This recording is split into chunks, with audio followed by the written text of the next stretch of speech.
administrative actions to. Over the past 14 years, these engagements have proved indispensable, yielding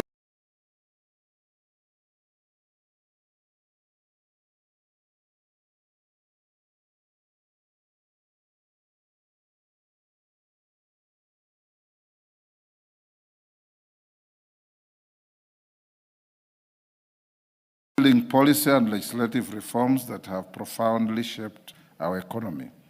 From these collaborative forums have sprung vital legal changes that strengthen the business landscape, accelerate economic growth, and advance national development. To this end, honorable members, the 2025 Speakers Roundtable engagement is scheduled to be held from 6th to 8th November 2025 at the Pride Inn Hotel, Mombasa County. The meeting will be held under the theme, From Policy to Practice, Delivering a Practicable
and competitive investment climate. As such, the primary focus of the 2025 at strengthening the committee's oversight and legislative role in this critical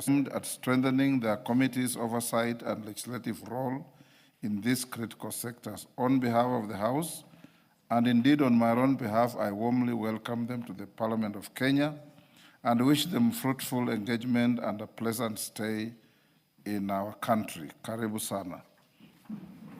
Members at the bar, take the nearest seat. You may take your seats, honorable visitors.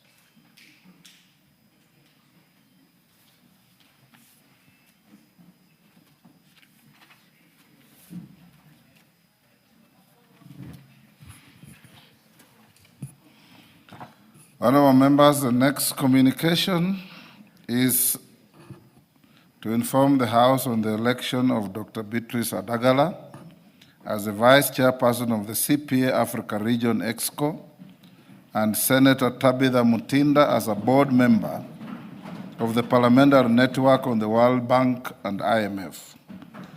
Honorable members, I wish to inform the House that I am in receipt of communication from the Commonwealth Parliamentary Association, CPA Africa Region Secretariat, conveying a notification of the election of the Honorable Dr. Beatrice Adagala, member for Vihiga County, as the Vice Chairperson of the Executive Committee of the CPA Africa Region for a period of 1 year covering 2025-2026 term.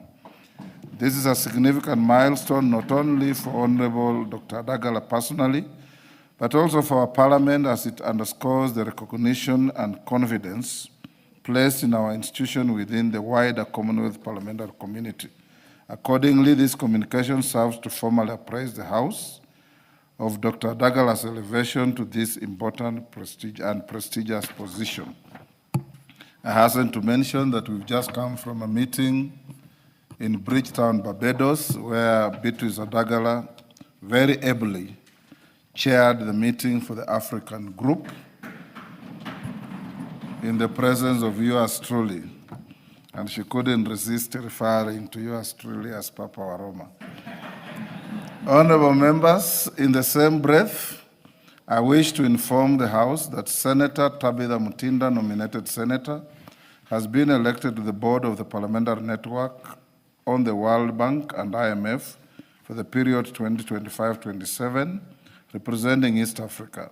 This international body promotes transparency, accountability, and inclusive development. Her election is an honor for Kenya and our region, showing growing confidence in our leadership.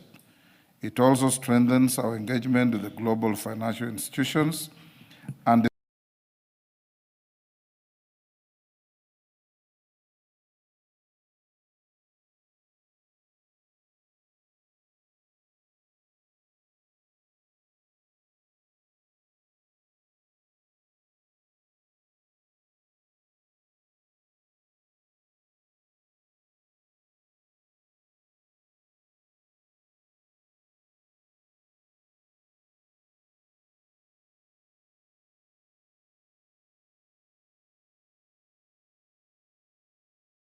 discussions on development. Members, take the nearest seats.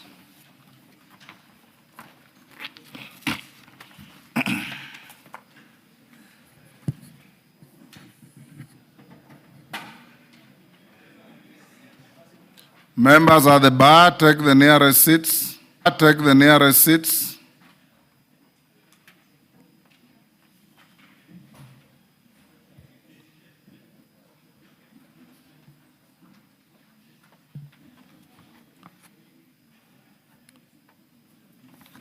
Thank you. Honorable members, I have a petition to present regarding regularization of various public forest land claims. Honorable members, Article 119 of the Constitution accords any person the right to petition Parliament to consider any matters within its authority. Further, Standing Order 225-2B requires the Speaker to report to the House any petition other than those presented by a member. Honorable members, Section 34 of the Forest Conservation and Management Act, Cap 2016, so the 2016 Cap 385 provides for the revocation of the registration of a public forest through a petition to the National Assembly and outlines the specific steps to be followed in consideration of such a petition. Honorable members, in this regard, I wish to report to the House that my office has received a petition from the Cabinet Secretary for Environment, Climate Change, and Forestry, Dr. Deborah Barasa, concerning the regularization of various public forest land claims. Honorable members, in the petition, the Cabinet Secretary notes that the Minister of Environment, Climate Change, and Forestry is mandated inter alia to formulate climate change and environmental policies, promote low-carbon technologies, restore and protect strategic water towers, control pollution, conserve wetlands, manage forest resources, and promote afforestation, reforestation, and agroforestry initiatives. Honorable members, the Ministry indicates that it has received several petitions from members of the public claiming settlement within various public forest lands across the country. In response to these claims, an interministerial committee was constituted to investigate and review the matters. Additionally, several petitions seeking the degazettement of public forests have been presented to this House and referred to the Public Petitions Committee. Honorable members, the Ministry reports that the findings of the Interministerial Committee reveal that the areas under claim are currently inhabited by persons engaged in non-forestry activities and who have resided in those areas for prolonged periods. Honorable members, the Ministry further informs the House that following a review of the committee's report, the Kenya Forest Service Board, in writing, did recommend the regularization of these settlements through the variation of the respective forest boundaries in accordance with Section 34 of the Forest Conservation and Management Act, Cap 385. Honorable members, the Cabinet Secretary clarifies that following the recommendations of the Kenya Forest Service Board, the Ministry of Environment, Climate Change and Forestry prepared and submitted a joint cabinet memorandum on the determination of public forest land claims.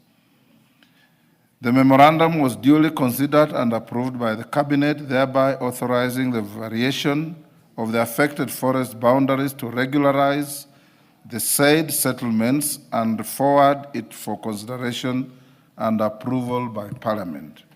Honorable members, consequently, the petition is presented to the House pursuant to Article 37, 62, and 119 of the Constitution, as well as Section 34 of the Forest Conservation and Management Act, Cap 385, which empowers any person to petition Parliament to recommend the variation or revocation of the registration of a public forest. Honorable members, the Cabinet Secretary avers that the Ministry intends to execute the degazettement in phases prioritizing the following forest areas. A. South Nandi Forest, Chepkumia Block, declared via Proclamation number 76 of 1936 and Legal Notice number 174 of 1964, having a total area of approximately 17,960.5 hectares. The petitioner avers that the farmers from the hilly terrain of Chepkumia exchanged their land with forest land. The proposed area for degazettement measures approximately 989.17 hectares and is now fully settled. B. Turbo Forest Manzini Block, declared via Legal Notice number 145 of 14th June 1968, having a total area of approximately 7,404 hectares. The petition avers that this was intended for settlement of landless quarters in 1995 within the Manzini Forest Block was in Gishu County. The proposed area for degazettement is approximately 1,241.5 hectares and is now fully settled. C. Mount Elgon Forest Jepyuk Settlement Scheme, declared by a Proclamation number 44 of 1932 and Legal Notice number 174 of 1964, having a total area of approximately 91,997.16 hectares. The petitioner avers that the Chepyuk Settlement Scheme was established in 1974 to settle the Elgoni Dorobo community previously residing within the moorlands of the Mount Elgon Forest Reserve. Phase 1 of the approximately 3,568 hectares was excised via Legal Notice number 51 of 1974, while in 2016 the Cabinet approved the gazettement of 4,647 hectares at Phase 2 and 3, which are now fully settled. D. Shiru Shaviringa Kakamega Forest, declared via Proclamation number 14 of 1933 and Legal Notice number 174 of 1964, having a total approximately of 23,777.30 hectares. The petition avers that the Shiru Shaviringa Settlement Scheme was established in 1988 as compensation for land acquired of public facilities including Vihiga District Headquarters, Mbale Hospital, and Okoli Secondary School. It is proposed for the gazettement of 94.99 and 36 hectares for Shiru and Shaviringa areas, respectively, and both are fully settled. Honorable members, the ministry concludes by praying that the National Assembly A. urgently approves the variation of the boundaries of the following public forests to regularize existing settlements. 1. Excuse me. South Nandi at Chepkumia area, approximately 989.17 hectares. 2. Members at the bar, take the nearest seats.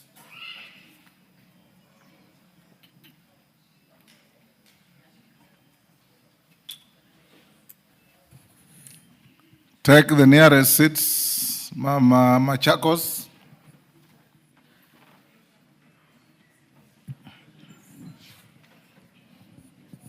I repeat, urgently approves the variation of the boundaries of the following public forests to regularize the existing settlements. 1, South Nandi at Chepkumia area, approximately 989.17 hectares. 2, Tarbo at Manzini area, approximately 1,241.5 hectares. 3, Mount Elgon at Chebiuko area, approximately 4,647 hectares. And 4, Kakamega Forest at Shiro and Shaviringa areas, approximately 94.99 and 36 hectares respectively. Considers the petitions and issues appropriate resolutions in accordance with Article 119 of the Constitution and Section 34 of the Forest Conservation and Management Act. Honorable members, having confirmed that the issues raised in this petition fall squarely within the jurisdiction of this House and that they are not sub judice before any court or other constitutional body, I hereby commit the petition seeking the degazettement of specified public forest lands in Tarbo, Manzini area, Mount Elgon, Chebiuko area, Kakamega Forest, Shiru, Shaviringa area, to the Departmental Committee on Environment, Climate Change, and Forestry for consideration and a report to the House in accordance with the petitions to Parliament Procedure Cap 7E. Since the petition concerning the South Nandi Forest at Chepkumia area is already under consideration by the Public Petitions Committee, I direct the committee to prioritize and conclude the deliberations on the matter. I now, therefore, direct both the Departmental Committee on Environment, Climate Change and Forestry and the Public Petitions Committee to expeditiously consider the petitions and report their findings to the House for consideration in accordance with Section 34 of the Forest Conservation and Management Act, Cap 2016. So Cap 385 and Standing Order 2272. Karemba, your committee was under scrutiny by the House Business Committee. I know you are a new chairman. There is apprehension that your committee doesn't process business quickly. I know that you are a new chairman. I hope you live beyond the conduct of the previous leadership. Otherwise, we will shift the petition to the Environmental Committee. Yes, Milemba. Honorable Speaker, thank you for this chance. I want to congratulate and thank the CS Environment for bringing this petition to the House for the matter concerning the various forests that are being degazetted. And you'll notice, Honorable Speaker, that some of them came in use as early as 1964, others 1974, and others 1988. Specifically, I want to speak on the Shiru Shaviringa forest, which was actually created, the settlement was created in 1988. That the people living in these areas have suffered a very long time, and that they have been living there without the surety that they should develop the land on which they are living. They have been unable to do permanent structures on that land for all those years since 1988. I happen to have taught at Moi Girls Vokoli, where some of them left in the years 1991, 1992, but still these people don't have the title deeds. And even those who left areas of Mbale, where we have the district headquarters, and the Mbale Hospital are still suffering up there. And therefore, this is a petition which I will call upon the committees that have been given this mandate to execute very quickly so that these people can get their title deeds and start living a normal life. They can take loans on the title deeds that they'll be having, because currently as they live there, the land they have cannot be utilized business-wise. They cannot use the title deeds, which they don't have, of course, to take loans and develop those places. And I would want to ask the committees that have been given this mandate to execute quickly so that the people of Shaviringa, the people of Shiru, can get their title deeds and start being normal Kenyans with title deeds operating on that land correctly. I would also indicate that the petitions committee, like you have indicated, should also quickly execute the one of Nandi, because it is true that even that one came early, and by now they should have executed so that the title deeds should have been given out by now. Honorable Speaker, without much ado, I want to thank the CS for that and ask this House to quickly expedite, because these are members of our community who are living almost like squatters on land that otherwise they surrendered because they wanted public utilities like Moigas Vokoli, like Mbale district headquarters, together with Mbale Hospital to exist. Yet they have suffered the punishment of having to stay without title deeds for now more than 40, 30, and even some 50 years. Thank you, Honorable Speaker. Yes, Lelmengit, take a minute each, or 2 minutes at least. Okay, thank you, Honorable Speaker, for this chance. First, Honorable Speaker, let me thank the Ministry for Environment for expediting this process of the degazettement on land exchange programs. Also, Honorable Speaker, I would like to thank the Petitions Committee for bringing forth and also visiting the sites in Chepkumia. One of the areas that is affected, Honorable Speaker, on this land exchange program is Chepkumia in Mgwen constituency in Nandi County. Honorable Speaker, this has been long overdue. Since these people have been out there, Honorable Speaker, for the last almost 30 years, they have not gotten their rightful title deeds, and they also live in inhabitable areas, Honorable Speaker. This comes at the right time, Honorable Speaker, so that these people can be resettled on time and be given their rightful rights, Honorable Speaker. Honorable Speaker, in Chepkumia land exchange program, we remember the people of Ngerek, we have the people of Koibem, and there are also other territories, Honorable Speaker, for Kiptuya in Kapkangani. Honorable Speaker, I will still come to you on the same, because they are also submitting their petitions, which will be coming to this House very soon. I would also want to add for the areas of Kobujoy, which they have public offices, which also requires your attention, Honorable Speaker, so that we can have this land exchange program solved and settled once and for all. Thank you, Honorable Speaker, and I also thank you for the effort that you've put in place, having visited your office a number of times. Thank you, and I know the people of Mgwen will enjoy their rightful title deeds and ownership of the land. Thank you, Honorable Speaker. I submit. Yes, that is who? Kitayama, Marwa, sikuone vizuri. 2 minutes. Asante Mheshimiwa Spika. Mheshimiwa Spika, nichukue nafasi hii kushukuru na vile vile kushukuru serikali kwa hatua ambayo wamechukua. Lakini Mheshimiwa Spika, inashangaza sana na inasikitisha sana kwamba wakati ambapo tunafanya jambo zuri kwa upande fulani wa nchi na pande nyingine ya nchi kuna shida. Mheshimiwa Spika, sehemu ya Makalda, wakati ambapo walileta petition katika kamati hii ya Petitions Committee, wakati tunaendelea kuangalia mambo hayo ya forest ambayo ilikuwa gazetted kinyume cha sheria. Mheshimiwa Spika, hata kabla hatujaenda hatua, usiku wa manane wizara hiyo iliweza kufanya gazettement na kuweza kutuweka sisi kasa njia panda. Watu wa Makalda na wao wanalilia haki kwamba wakati ambapo wazungu wameondoka wameenda wale walikuwa Makalda mines, eneo lao lot limegeuzwa limekuwa ni forest kinyume cha sheria, Mheshimiwa Speaker, na jambo hilo liko katika mbele ya kamati ya petitions. Kwa hivyo Mheshimiwa Speaker, mimi naona hapa kuna unyanyasaji unaoendelea kwamba wanapeana kwa mkono huu. Order Kitayama. Order. Kama hilo jambo liko mbele ya kamati ya petitions, sio hukubaliwi na standing orders kulidiscuss hizi.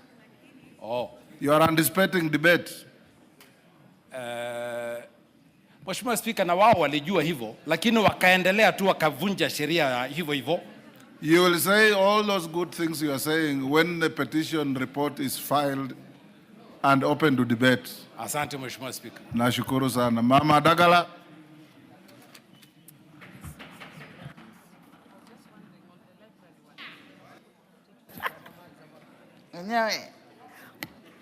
Thank you, Mr. Speaker, for giving me this time, and also I want to thank members for congratulating me having been elected as the Vice Chair, CPA Africa. Mr. Speaker, I also want to echo on the petition that is going on about the gazettement of and ensuring the people of Shiru, Shaviringa, the people who migrated from Mbale, who paved the way for the county headquarters to be constructed, and the people of Vokoli, who are moved to those sides of Shaviringa. I want to thank the ministry for bringing in this petition timely. As you can even remember over the weekend, Mr. Speaker, there is somebody who has been in the mortuary for over 6 years just because of land issues. And land issues are very emotive. We have struggled with the leadership of Vihiga County to ensure our people who are settled in Shaviringa and other areas in Nandi to be given title deeds, Mr. Speaker, sir. So I have to thank the ministry for coming up with this petition so that it can be worked on very fast, so that our people who are in Nandi, who are in Shaviringa, who are in the other areas, please, Mr. Speaker, sir, I want to say thank you for this, and it should be worked on urgently so that our people can be settled and live a dignified life like other Kenyans. Thank you, Mr. Speaker, for giving me this chance. Next order. Order number 5, papers. Majority Leader. Thank you, Honorable Speaker. Honorable Speaker, it's good to be back here after the short recess. Honorable Speaker, I beg to lay the following papers on the table of the House today, Tuesday, November 04, 2025. Reports of the Auditor General and financial statements for the years ended 30th June 2025 and certificates therein in respect of 1.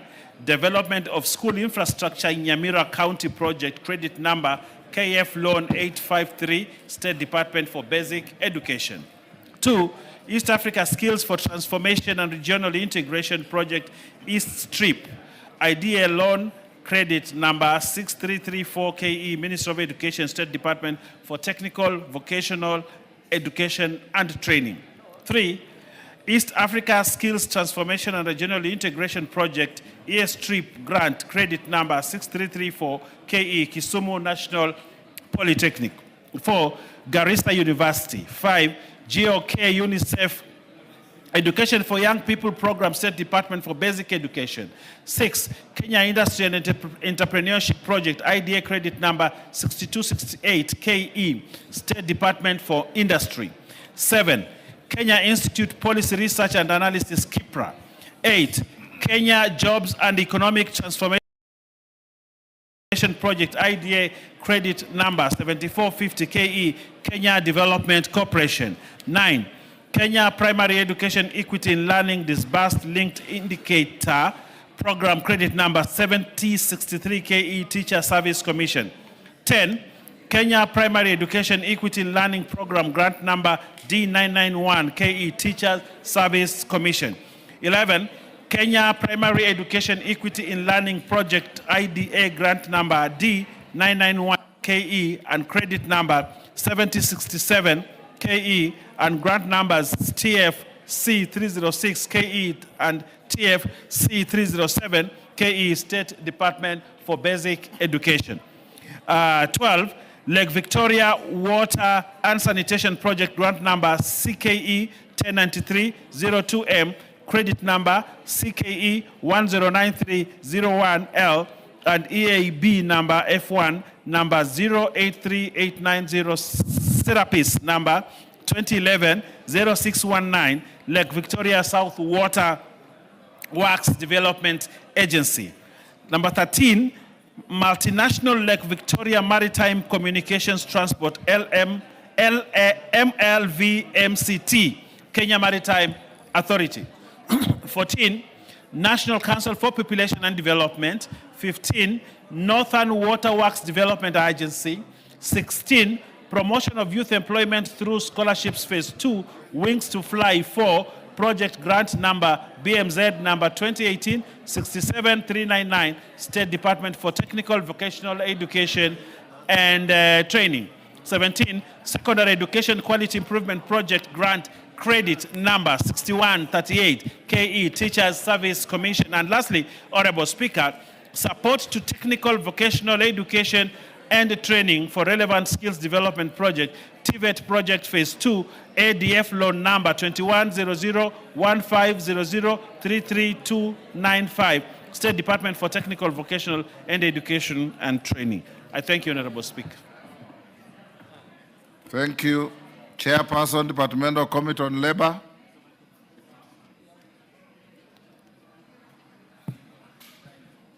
Owen, who is your chair for labor? Yes, Chonga. Thank you, Speaker. Honorable Speaker, I beg to lay the following paper on the table of the House today, Tuesday, 4th November 2025.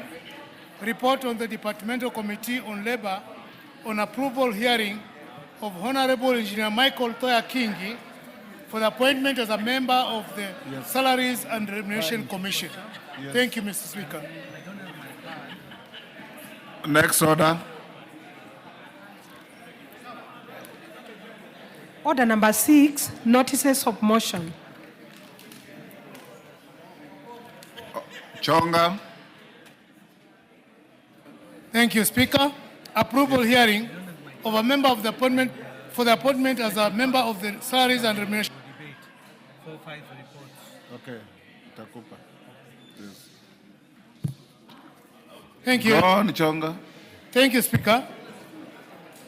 Honorable Speaker, I beg to give notice of motion on the following, that taking into consideration the findings of the Departmental Committee on Labor in its report on the approval hearing of a nominee for appointment as a member of the Salaries and Remuneration Commission laid on the table of the House on the Tuesday, 4th November 2025, and pursuant to the provision of Section 7, Subsection 11 of the Salaries and Remuneration Commission Act, Cap 412D, and Section 3 and Section 8 of the Public Appointments Parliamentary Approval Act, Cap 7F, this House approves appointment of Honorable Engineer Michael Toya Kingi as a member of the Salaries and Remuneration Commission. Thank you, Speaker. Thank you, Chonga. Next order. Order number 7, questions and statements. Yes, Donya, what is it? Thank you, Mr. Speaker. When you said about motions, I was waiting for a response from the motion that we had tabled to your office about the T bonuses, Mr. Speaker. We have not been given any communication. Can you check with the table office? No, they are not giving full information. They are saying that you have to permit. Pardon? You have to give permission. That's what they said. The Speaker doesn't give permission, he approves. Then they don't give correct information, Mr. Yes. Speaker. That matter is very oppressive, Mr. Speaker, to our farmers. We are not really feeling well about it. Imagine, Mr. Speaker, when you are not there, they paid farmers 10 shillings. What can you buy with the 10 shillings, Mr. Speaker? You can't even buy a matchbox. 10 shillings, Mr. Speaker, per bonus. Is that okay to the farmers? Oh. We've missed to give our farmers equity, respect. We have treated them like second-hand citizens, Mr. Speaker. Honorable Donya, Yes, Mr. Speaker. can you see the Speaker in the office tomorrow at 8:30 in the morning? I've not even said yes. Yes, Mr. Speaker, I'll see you tomorrow and welcome back. Thank you. Honorable members, order. Order. allow me to acknowledge in the Speaker's Gallery Kenya basketball referees officials from Starehe, Nairobi. Thank you. And 2 Sitam schools from Eldoret, Kapseret constituency was engaged. On my behalf and on behalf of the House, we welcome you to the House of Parliament. Thank you.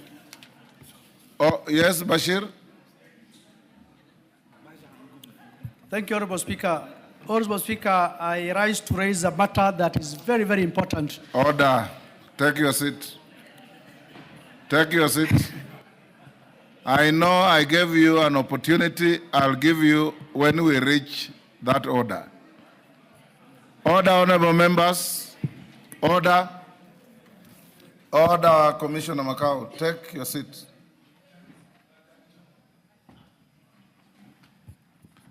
Honorable members, I have been requested by the member for Elgeyo-Marakwet County, Caroline Ngelechei, to give an opportunity to make a statement about the tragedy that befell their county and the country indeed. She's not available today. She will do so tomorrow at 2:30. But the honest as a house, I think it's important that we show empathy and solidarity with our compatriots who have suffered a terrible tragedy through mudslides and the floods in Elgeyo-Marakwet. I've seen in the media that the body count is reached about 30, and we're still counting. So as a responsible house, as we wait for Ngelechei's statement tomorrow, whereafter I'll allow a few of you to send messages of condolences and empathy, it's important that we be upstanding and observe a minute's silence.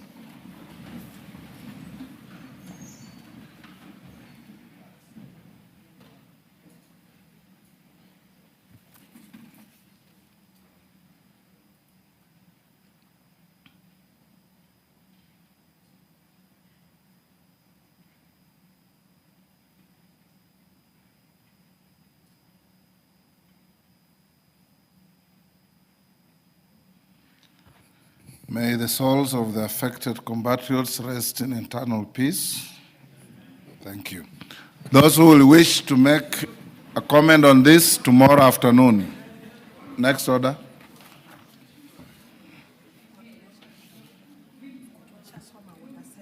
Yeah, order 7. Okay. Bashir, now you can...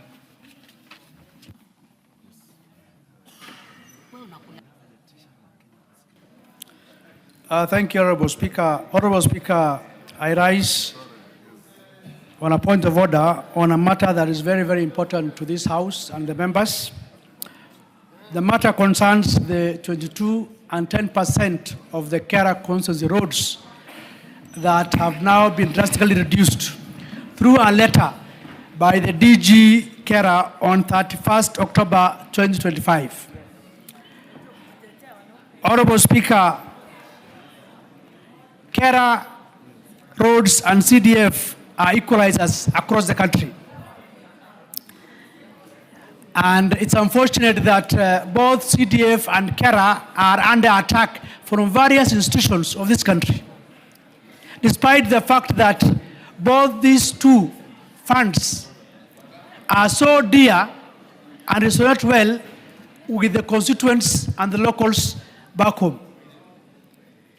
It's unfortunate that the reductions were almost a whooping 52%, if not more. That itself is too drastic for such kind of reductions.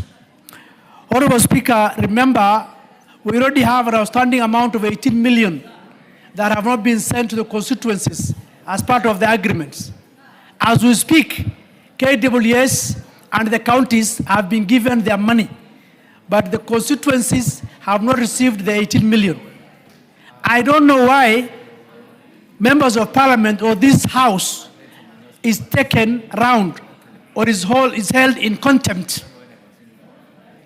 Honorable Speaker, this is a matter that is very, very important. The CS has 10%. If there are gaps to be filled, I think he is able to use the 10% that is under his docket for his reallocations. But trying to readjust, especially downwards, the 22% and 10% of the constituency roads is rather too unfortunate. We expected an upward increase. We decided to let it go and say, let it remain as it is, as we passed on in this house. Now it has been reduced drastically. These are roads that affect the local monarchy on the ground. As I said, it's an equalizer. There are certain constituencies that cannot get other funding from other road projects. They only wait for the 22 and 10%. Now that has been reduced. Where do they go? Where do they go to? I think this is a matter that is very, very important, that this House needs to discuss it, and in fact, to do away with all businesses and even some on the CS for roads and transport. We will not be taking this thing lying down, Honorable Speaker. I want to urge the members of this House to flex their muscles for once and tell the executive that is trying to do this that this is not going anywhere and we're not going to accept it. Enough, as has been said, is enough. We are going towards elections. There are certain roads that have not been done. We have commitments from the constituents. In fact, these reductions affect so much such that they've already done procurement in terms of advertisement. Now, you have advertised for works and services, and then you are saying it has been reduced. Honorable Speaker, I want this House to stand tall for the first time and tell whoever has written this circular or this letter that it is not going anywhere and that they must withdraw it, and that the CS himself, no another person, must come here as early as tomorrow morning to answer to the members on this matter. And therefore, I urge this House to suspend all businesses to discuss this matter. Thank you, Honorable Speaker. Order. Honorable Bashir, I gave you an opportunity to raise a point of order, not to incite the House. Honorable members, order. Order, honorable members. Order, Kimilu. Order. It's out of order to shout the way you are doing. Honorable members, indeed, the Honorable Bashir saw me in my chambers, and I raised this matter before the House Business Committee.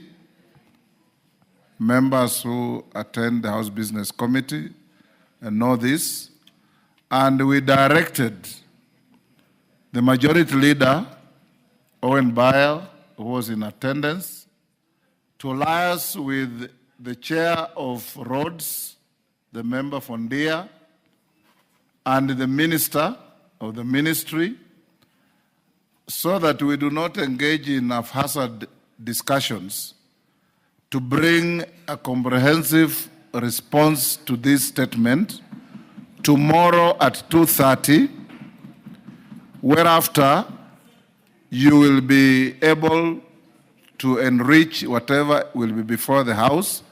And if, as your Speaker, I find that the explanations are inadequate, I'll direct the Minister to appear here the next day so that he can be able to answer your queries.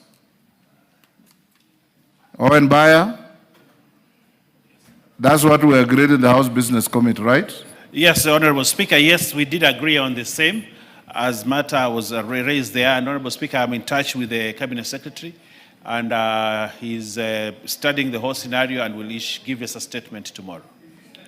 GK, and yes, GK. Thank you, Honorable Speaker. I have raised the same matter with the Cabinet Secretary and the DG, Kera, and we have agreed to work on a better formula so that our members are satisfied.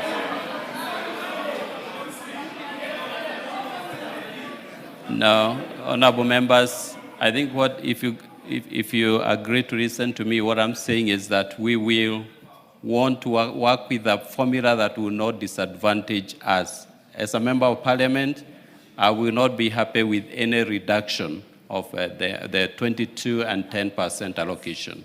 And I will support that we get an increment, not a decrease of the amount.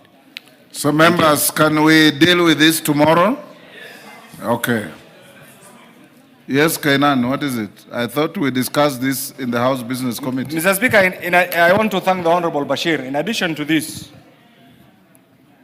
there is also the issue of the court case between the Council of Governors and the Ministry on the same levy. And in the last Kamukunji, Mr. Speaker, none other than you has truly informed us that everything has been sorted out. As we speak today, the Council of Governors got their share. KWS also got their share. What is missing is still hanging is about 18 million from every constituency.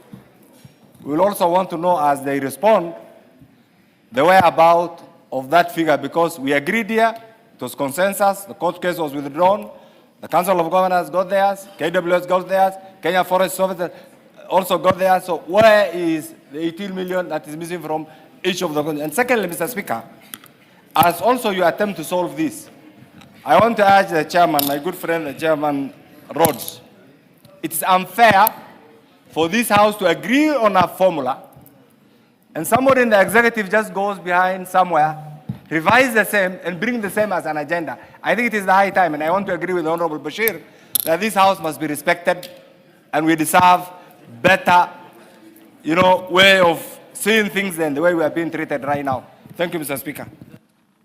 Let's leave it there. We'll deal with this tomorrow at 2:30. GK and Bayer, make sure that you come with not only a response, but a reasonable and acceptable response. Yes, Wamboka? The same breath, Honorable Speaker. You said different. Now you say on the same breath. No. It's a different issue, Honorable Speaker. Restoration of the glory of this House. Honorable Speaker, Treasury is micromanaging the National Assembly. That today, if a member wants to travel outside of this country, the Treasury is expected to deal with that issue based on a member-to-member basis, Honorable Speaker. They are also purporting to run our payroll, Honorable Speaker. It is now happening differently because initially, once we pass monies in this House, the budget for National Assembly would come after the clerk applies, and then the clerk would deal with us. But now what is happening, Honorable Speaker, is the micromanaging of the National Assembly by the Treasury, Honorable Speaker. We would need the Minister for Finance to give a statement about this, Honorable Speaker. It has affected even the constituency offices for both NGAF and MPs, Honorable Speaker, that it is even delaying disbursements because now they have put so many bottlenecks, Honorable Speaker. Your guidance, please. Honorable members, the Speaker is not aware of any attempt to micromanage Parliament by any department of government. And indeed, if there was, it will be resisted. Number one, when you travel out of the country, it is exclusively in the purview of the Speaker to give you authority to travel or not to travel. There's no appellate structure to that. And the Treasury does not come in. In the event that your trips don't materialize, sometimes it may be due to general delayed exchequer releases or accounting issues. Number two, this House is one of the three arms of government, independent and interdependent with other arms. And there is no way we can be micromanaged by anybody. We are an independent parliamentary service commission, and any delays in disbursing money even to your offices, I always instruct the clerk to communicate with members. Sometimes we hold kamkunjis here to deal with it. And the head of the treasury now, the Honorable John Badi, is an immediate former member of this house. If we made an attempt to micromanage this house, it will not be misguided, but it will also fail. So Wamboka, rest assured that no such thing will be allowed to happen. Yes, in Zambia. Thank you, Honorable Speaker. As we debate and discuss about the 18 million, we have also not received a 2024-2025 6 million from each constituency, from Kera.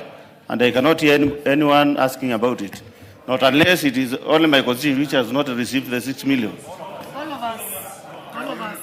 Yes, thank you, Honorable Speaker.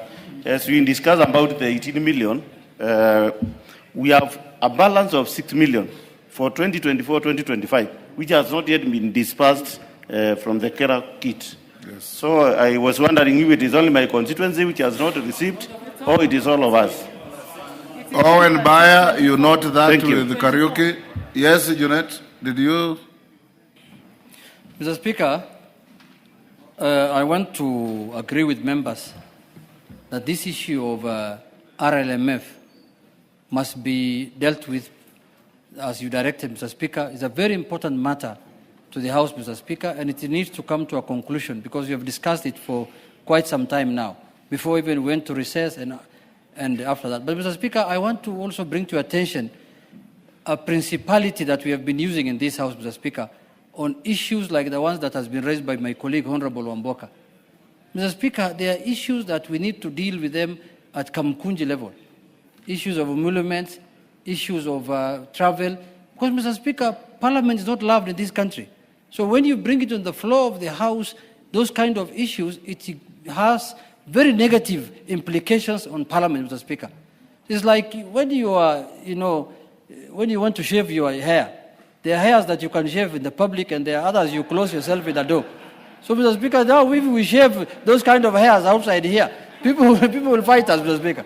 So, Mr. Speaker, I want to guide the members who are maybe still learning the process. There are issues that we need to shave internally. So please, those important issues, request the Speaker as the head of this place to call for a Kamukunji, then we deal with those ministers properly. But the issue of RLMF is a public issue, that one is okay. Thank you, Mr. Speaker. And I want to repeat, honorable members, there is not a single soul that helps the Speaker to manage your travels. Any member who travels under the approval of Mr. Speaker and nobody else. So all of you who travel know that the Treasury has nothing to do with it. And when I give Wanjala or anybody an opportunity to travel, we don't seek the Treasury's concurrence. You travel because the authority of the Speaker has come your way to travel. So let it be very clear. At least here, if you have any issues, the Treasury is innocent. Let's deal with our issues here. Jen Kihara.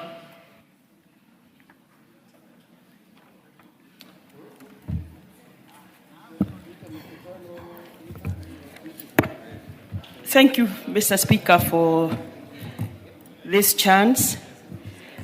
On the onset, let me congratulate Dr. Beatrice Adagala and Rehab Mutinda on their new assignment. Congratulations once more. Mr. Speaker, I was hoping I would be able to read this statement before the start of KCSE, but I'll, however, read it because... If it's overtaken by time, you can state and go and recast it and bring it within the context of what is happening today. But it's up to you, it's your statement. Let me read it. Go ahead. Mr. Speaker. Honorable Speaker, pursuant to the provisions of Standing Order number 44, 2C, I rise to request a statement from the chairperson of the Department Committee on Education regarding exclusion from our students from schools on unpaid school fees.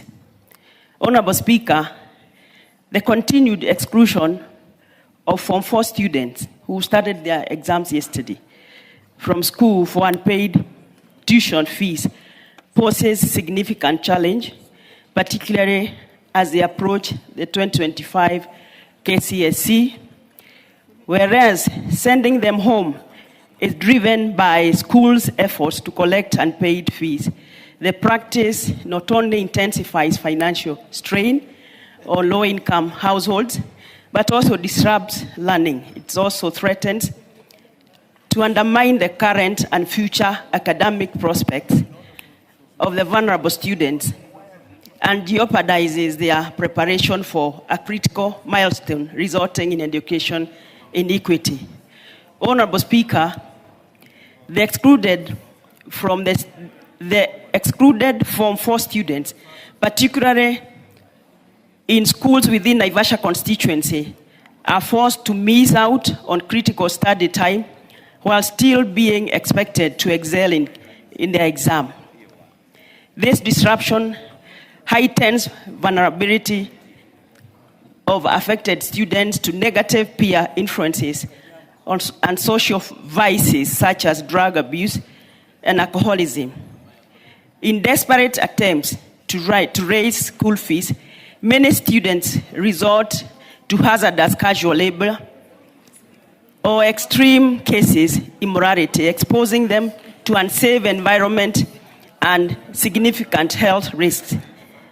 These challenges not only jeopardize their academic performance, but also increase the likelihood of long-term consequences, such as academic failure and compromise future opportunities, perpetuating cycles of poverty and marginalization.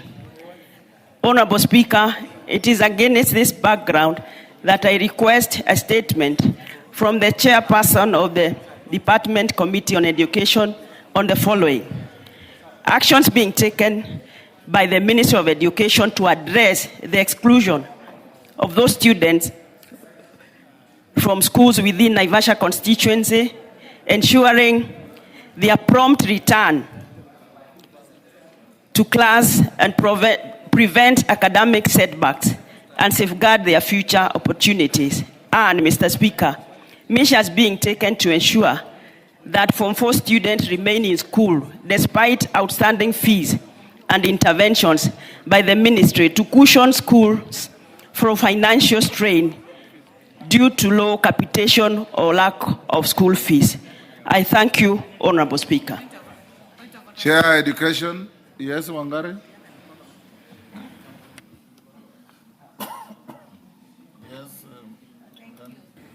Thank you, Mr. Speaker, for indulging me before the chair, as I also support Honorable Jane. But, Mr. Speaker, this matter we canvassed before we went to recess when we were discussing the issue of capitation. And, Mr. Speaker, it was raised on the floor, the matter of sending students home. It's something we need clarification. And I say that because the CS is meant to appear this week, Mr. Speaker. The CS will be here tomorrow at 3. Yes. So my point is, Mr. Speaker, the CS, maybe through the leadership of the House, should tell this House the directives and circulars they issue to the schools. Do they count, Mr. Speaker? Because there was a circular on the time of attending classes. There was a circular that students should not be sent home. There was a circular, Mr. Speaker, of even not holding certificates in school. But they are all not being respected, Mr. Speaker. So we expect that when the CS comes tomorrow, these are the issues he should also refer to, so that he's actually briefed, Mr. Speaker, to brief this House. Are they just mere papers, or are they just PR management of members or students, Mr. Speaker? You notify the CS on those additional concerns for tomorrow. I don't see the chair of education. Any member from education?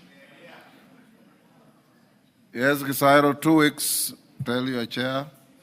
Bernard Kitur. Bernard Kitur. Thank you, Mr. Speaker.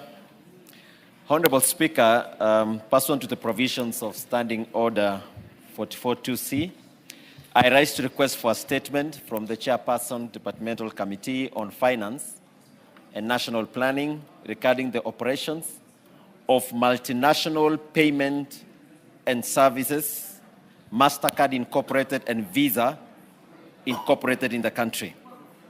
Honorable Speaker, the National Payment Systems Act, Cap 491A, provides the framework that govern electronic payments networks. These networks facilitate electronic transactions by linking the banks, merchants, and consumers to facilitate secure and efficient payment processing. MasterCard and Visa card electronic payment systems have been operating in the country since 2012 and 2016 respectively, offering payment solutions widely used by financial institutions and consumers in the country.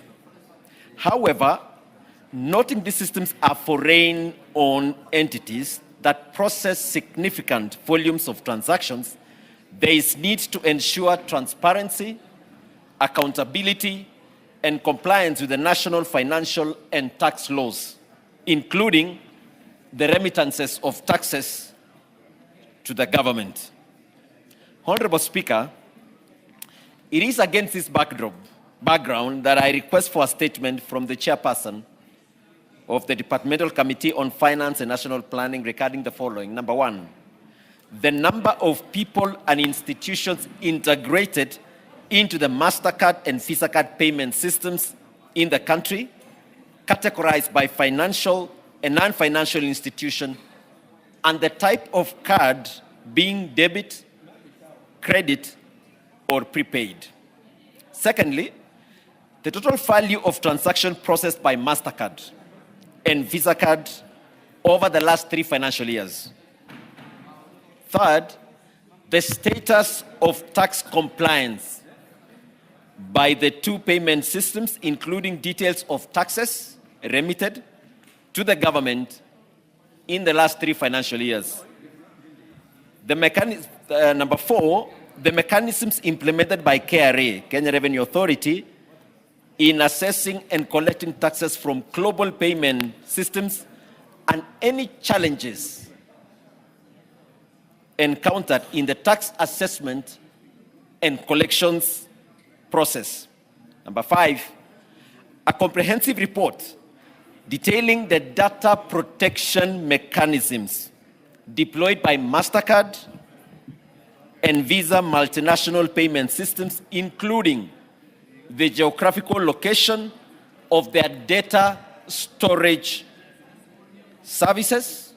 And number 6, Mr. Speaker, is a report examining the billing currencies utilized by MasterCard and Visa card with a focus on adoption of local currency billing to safeguard foreign exchange. I thank you, Honorable Speaker. Thank you. Chair Finance. Any member, Owen Bayer, tell Chair Finance 2 weeks to bring a response. Obliged, Honorable Speaker. Joyce Kamene.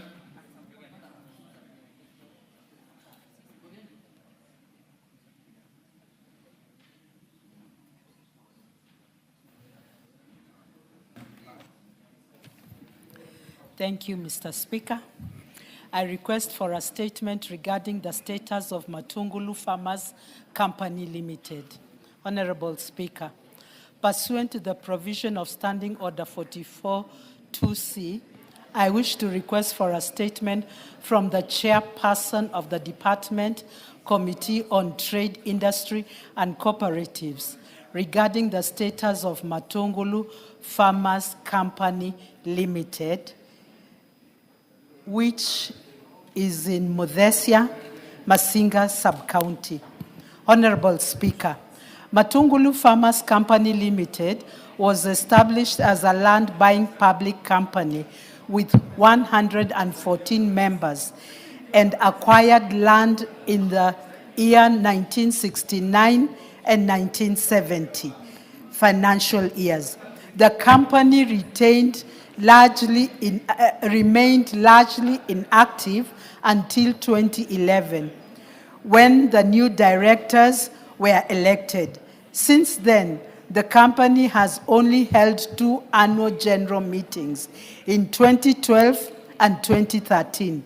In 2019, the title deeds were issued to members but later revoked as they were found not to be genuine. In 2025, concerned members sought clarification from the Registrar of Companies and discovered that the company's original file had been closed and a temporary file opened. The temporary file indicated that in January 2025, the directors resolved to convert the company from a public to a private entity with only 46 members. On this, 5 members were allocated 20 shares each, amounting to 100% ownership, while the remaining members were not allocated any shares. Further, one of the directors listed in the file is deceased. These developments raise concerns about transparency, governance, and protection of members' rights in the company. Honorable Speaker, it is against this background that I request for a statement from the chairperson of the Department Committee of Trade, Industry and Cooperative on the following. Measures being put in place by the government to reissue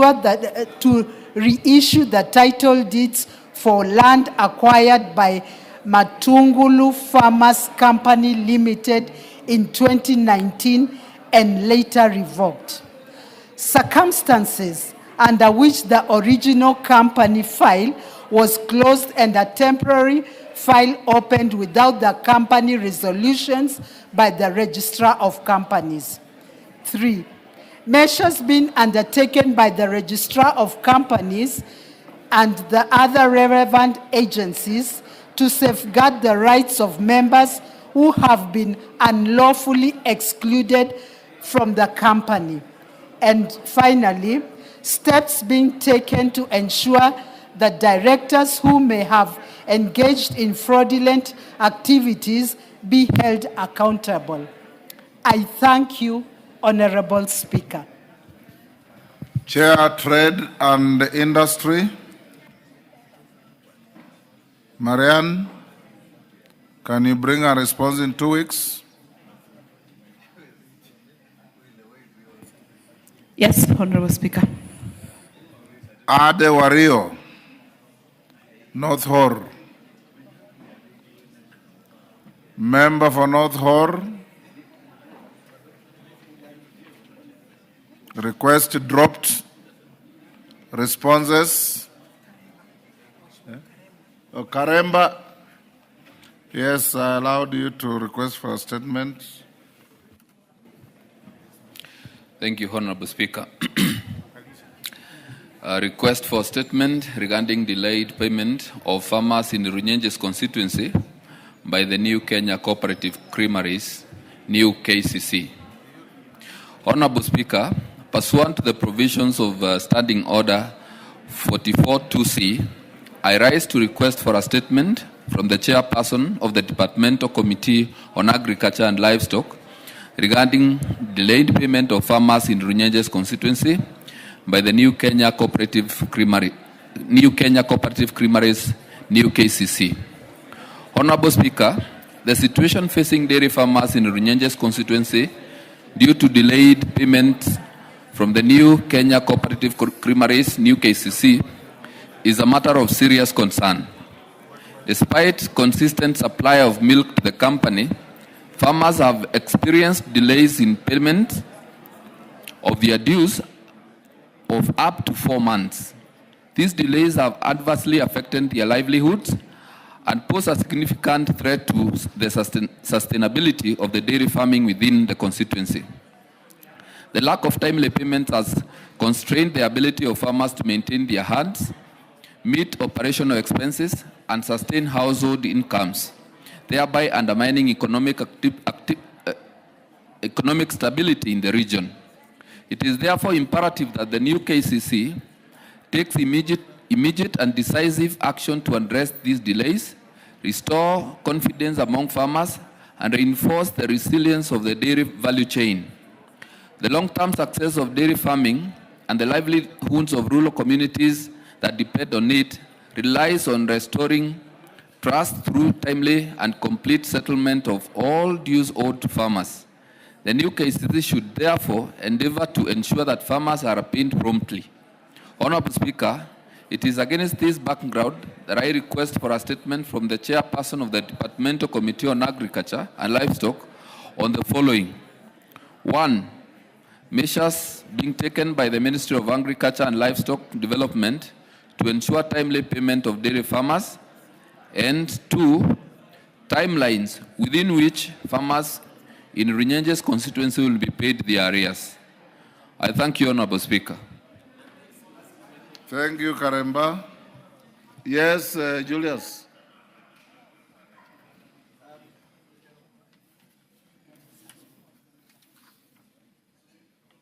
Yes. Mr. Speaker, just to appreciate the request of statement by our honorable friend, but to ask that when the statement is read, let it not be limited to Runyenjes.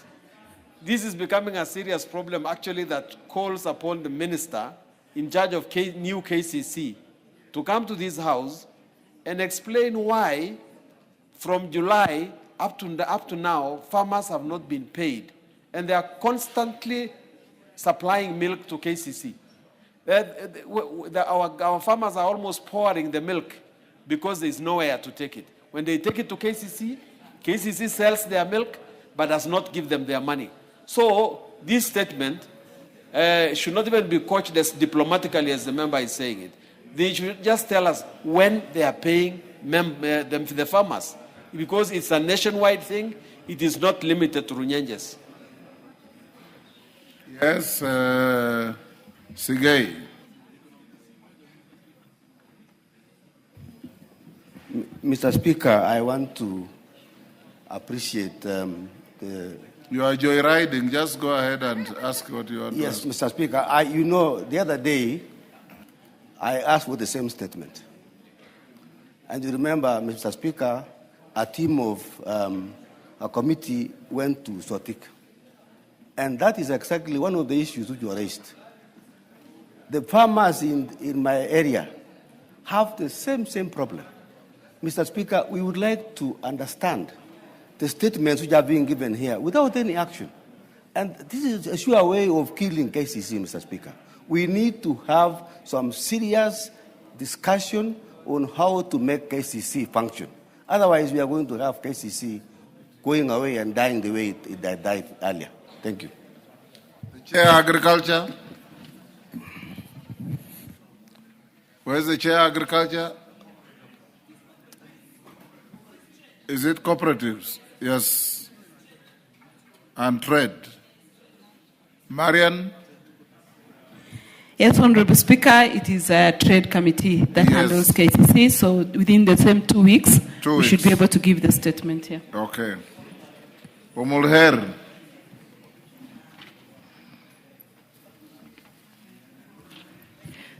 Thank you, Honorable Speaker.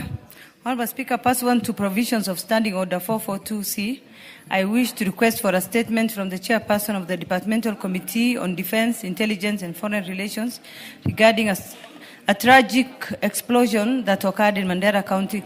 Honorable Speaker, on 31st October 2025, 3 children were involved in an explosion following detonation of an explosive device in Alungu in Mandera County, in Lafe constituency. The incident resulted in the untimely death of a 9-year-old child while undergoing treatment, while 2 other children sustained severe injuries, including a 5-year-old child who tragically lost an eye. The heartbreaking incident, a strange object which detonated upon interaction. The devices are alleged to either have been left behind by ex-militia on training or planted by cross-border terrorists. This incident has caused immense grief and fear among residents, raising concerns about the possible presence of other unexploded ordinances, and the overall safety in the region. Honorable Speaker, it is against this background that I request for a statement from the chairperson of the Departmental Committee on Defense, Intelligence and Foreign Relations on the following. 1. A report on the circumstances surrounding the detonation of an explosive device in Alungu, Lafayette constituency on 31st October 2025. 2. Immediate measures that the government is taking to support the affected families, including medical and psychological support. 3. Measures being taken to ensure the safety of the residents, including identifying, recovering, and safely disposing any other unexploded ordinances. And 4. The long-term preventative strategies that the government is putting in place to enhance community awareness and strengthen collaboration between security agencies and local administration in identifying and reporting suspicious or hazardous materials. I thank you, Honorable Speaker. Tongoyo, when can you bring a response? 2 weeks? Yes, 2 weeks. Thank you. Next, a response to Naomi Wako's statement by Tongoyo. You ready? Yeah, I'm ready, Speaker. Sorry. Yes, Umolher. Give her the mic. The statement is directed to Defense and National and Intelligence and Foreign Relations Committee. Not security. Not security.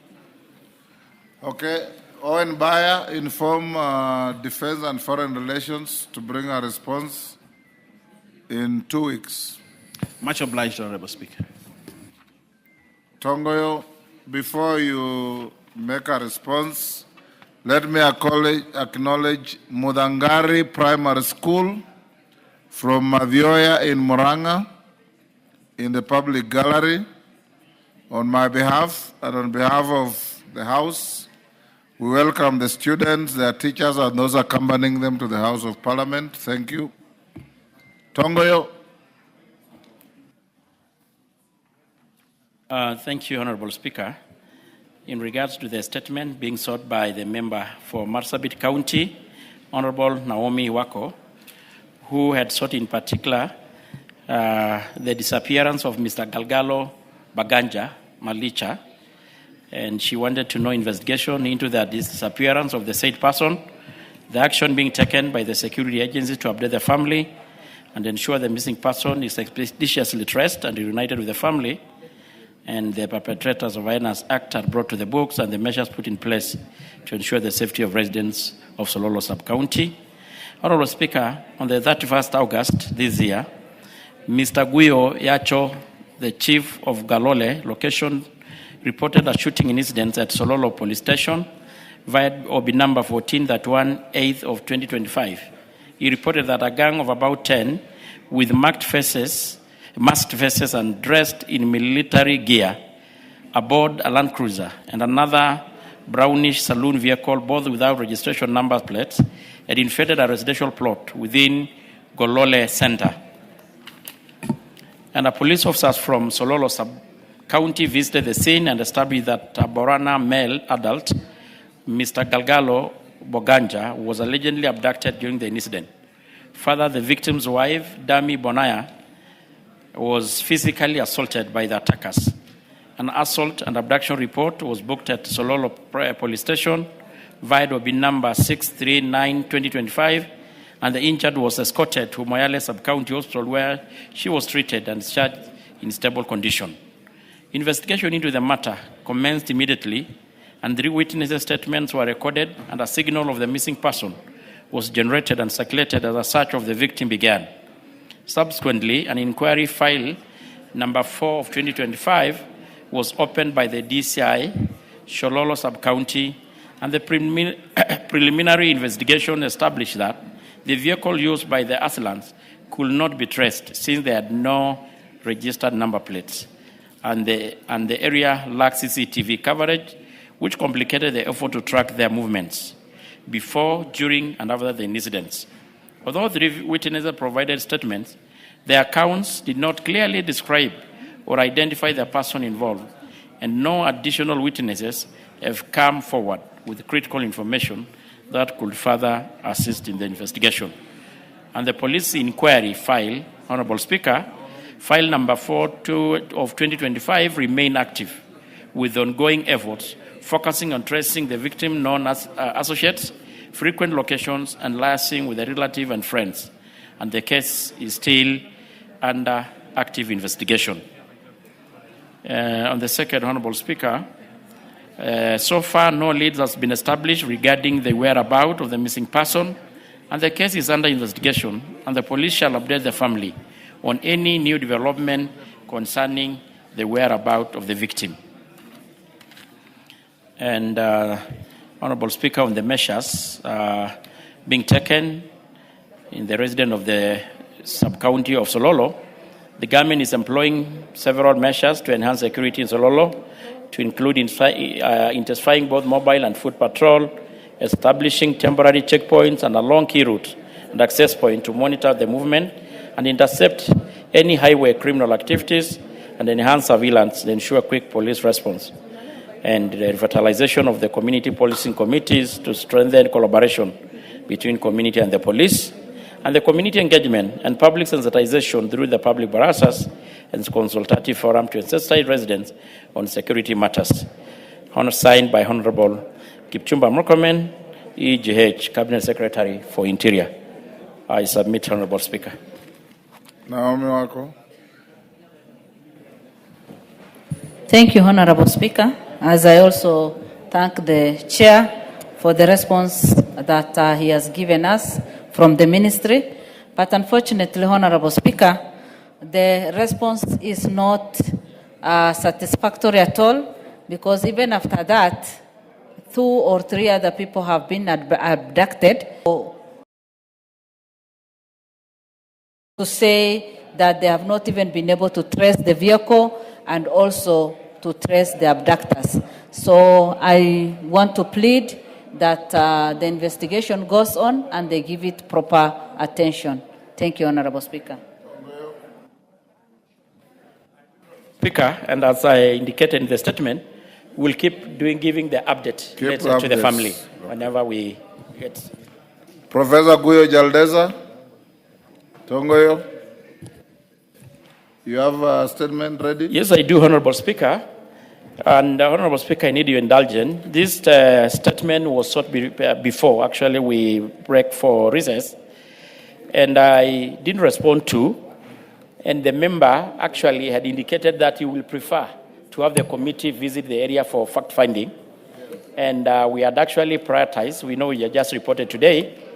And we are trying to prioritize to have the committee visit the area as a matter of fact-finding. The member came before the committee? We had talked with him. Okay. Professor, is that... Thank you, Mr. Speaker. I think the chair is a bit confused because we raised the question here, though we talked, and I had appealed that the statement which I got today, we had agreed that the committee needs to visit the area to verify for themselves. I also shared with him some photographs of the act of arson by the police. And it is only good that they visit the site and come to know. So to cut a long story short, Professor, you want them to visit the site? Exactly. Engage with them, then they visit, then thereafter they bring a comprehensive statement. Thank you, Speaker. Okay, next order. Order number 8, the Public Participation Bill, National Assembly Bill number 44 of 2025, first reading.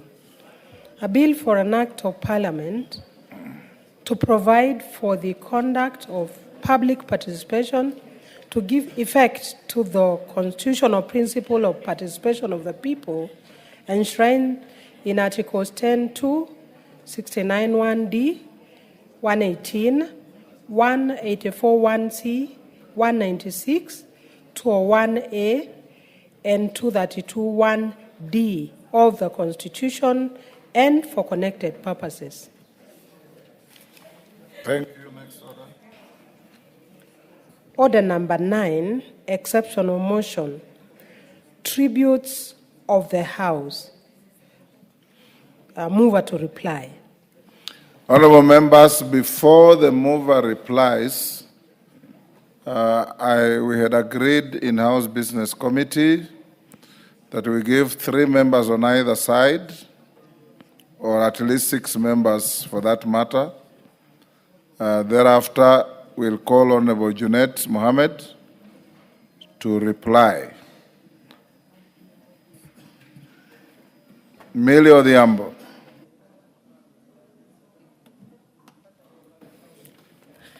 Thank you, Mr. Speaker. Mr. Speaker, just so that I know how I organize my thoughts, how many minutes do we have? You have 5. Thank you, Mr. Speaker. Mr. Speaker, thank you for giving us this opportunity because we didn't have the opportunity the last time. But I want to indicate that it's very difficult to talk of Baba in the past tense, though we know that he is mortal and we knew that he would die at some point. Hold on, Millie. There's a point of order from Tongoyo. What is it? Well, Honorable Speaker, I'm sorry for this interrupting. It is not related to what she's saying, but I just want to follow up to what the professor wanted. Having seen the complicity of what is happening in Moele, I need your indulgence, Speaker. I think probably we need to have a joint visit together, our committee and the Committee of Mining, because this is the miners and probably even trade. Write to my office, I'll consider. Go on, Millie.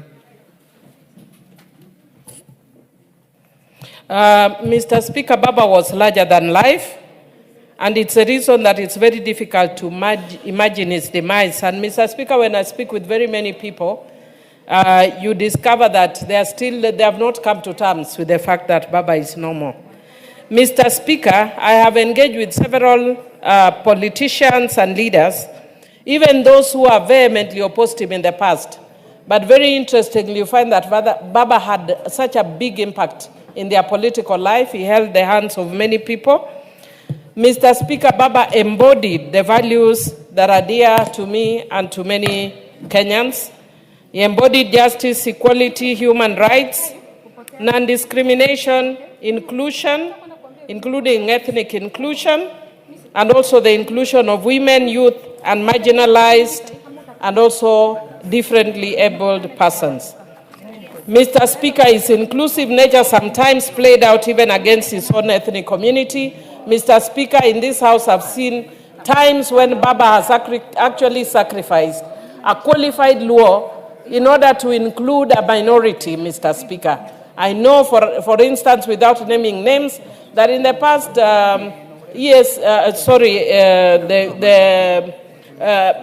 election body, Mr. Speaker, that actually did happen. Mr. Speaker, some young people have seen who have largely misunderstood Baba and have been talking against Baba. But Mr. Speaker, in due season, they will actually learn. When our politics unfolds, they will learn that Baba held a significant part in the politics of this country. And one day they will understand the sacrifices that he made that many of us have never made and we're not likely to make. Mr. Speaker, Baba also invested in the mentorship of people with potential, a fact that was even recently acknowledged by Manyora, even though he also had to throw a jibe against other members of parliament, which is unfortunate. But he did acknowledge that Baba identified potential in people like me, a very good lawyer, a very good politician. I didn't know my potential until Baba brought me here with a nomination. So, bad girl, Mr. Speaker, as a member is shouting. I am a beneficiary of his benevolence, and so are many people here. Mr. Speaker, Baba guided me through very difficult political challenges, and as politicians, we at times weather great storms that are known to many, Mr. Speaker. Mr. Speaker, at one time during my first term in office, the swords and daggers that were drawn against me were too heavy, Mr. Speaker, that are actually unknown to many people, wrote a letter of resignation as a member of parliament of Mbita. Mr. Speaker, I took my letter of resignation to Baba. And Baba spoke to me and held my hand as a daughter. and talked to me and guided me and told me that he believes in my ability to fight those battles. And Mr. Speaker, I am serving my 4th term because Baba held my hands even in those difficult moments. Mr. Speaker, I also wish to indicate that I am very happy and glad that I got the opportunity to say goodbye to Baba 2 days before he left. And we know that he's not coming back again. And I'm glad that his best song also happens to be my mother's best song, the Jamaican song. Mr. Speaker, each of us has a purpose, a God-given purpose in life. Baba knew his purpose. He lived his purpose. He served his purpose. What about us? Even when we are politicians here in the House. And I'm glad at the way Baba was celebrated, not only in Kenya, but globally. And for the people who doubted who Baba was, I can tell you for a fact that in our lifetime, no other leader will ever be celebrated the way Baba was celebrated. Joey! Thank you, Mr. Speaker. Thank you. Jen Kihara.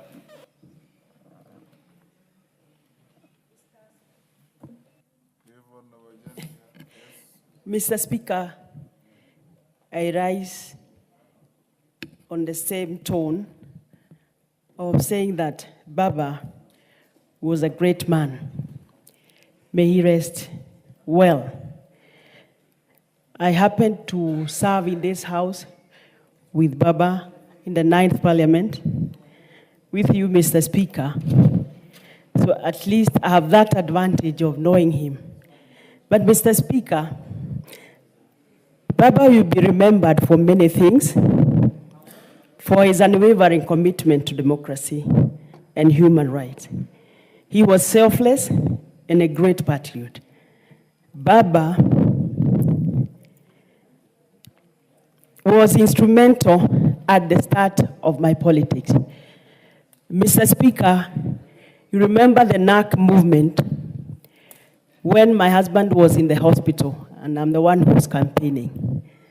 I went to Mwenge House and told the officials there that I need somebody to come to Naivasha and campaign for my husband. Because we had a Safina candidate who was strong and my husband was also strong. We realized we were going to split that vote. So Baba came and did 2 meetings that were so great, which changed the tide. Mr. Speaker, when it was my turn to be elected in the by-election, Mama Ida Odinga came to campaign for me. She brought a whole battery of women politicians to campaign for me. So what I remember him for is that our house or our family owe him a lot. Mr. Speaker, when my husband's body was coming from South Africa, it was only Baba who came to meet the body. And he made sure that my husband's body did not go to the cargo terminal, but the passenger's terminal. That's where he received the body. Mr. Speaker, at the funeral, Baba was available to come for my husband's funeral. So I remember him for many things. May he rest well. He has worked so hard. And like Honorable Millie says, I don't think there is any leader who has been buried with dignity the way Baba has been buried. I was here when the founding father died. I've been around when we have lost those great men, but none of them has been buried the way Baba has been buried. So may I give my condolences to the family of Baba, ODM fraternity, and all Kenyans for the respect they showed that great statement. Thank you, Mr. Speaker. Robert Mbui. Thank you, Mr. Speaker. I also take this opportunity to also pay tribute to the late Right Honorable Raila Odinga, Kenya's biggest defender of human rights and the rule of law.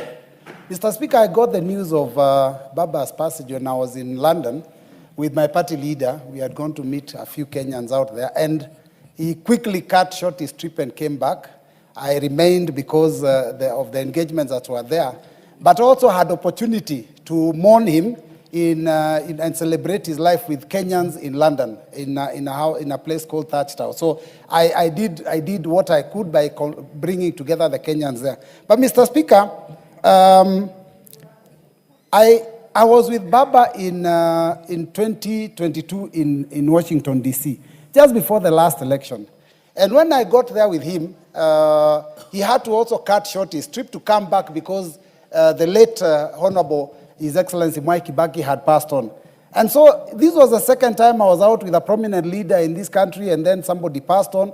And I'm even scared now of traveling, Mr. Speaker, because, I mean, it really touched me, because I was wondering what happened. I traveled with Baba, Kibaki passed on. I traveled with Kalonzo, Baba passes on. So I've also been asking for prayer so that it doesn't affect me.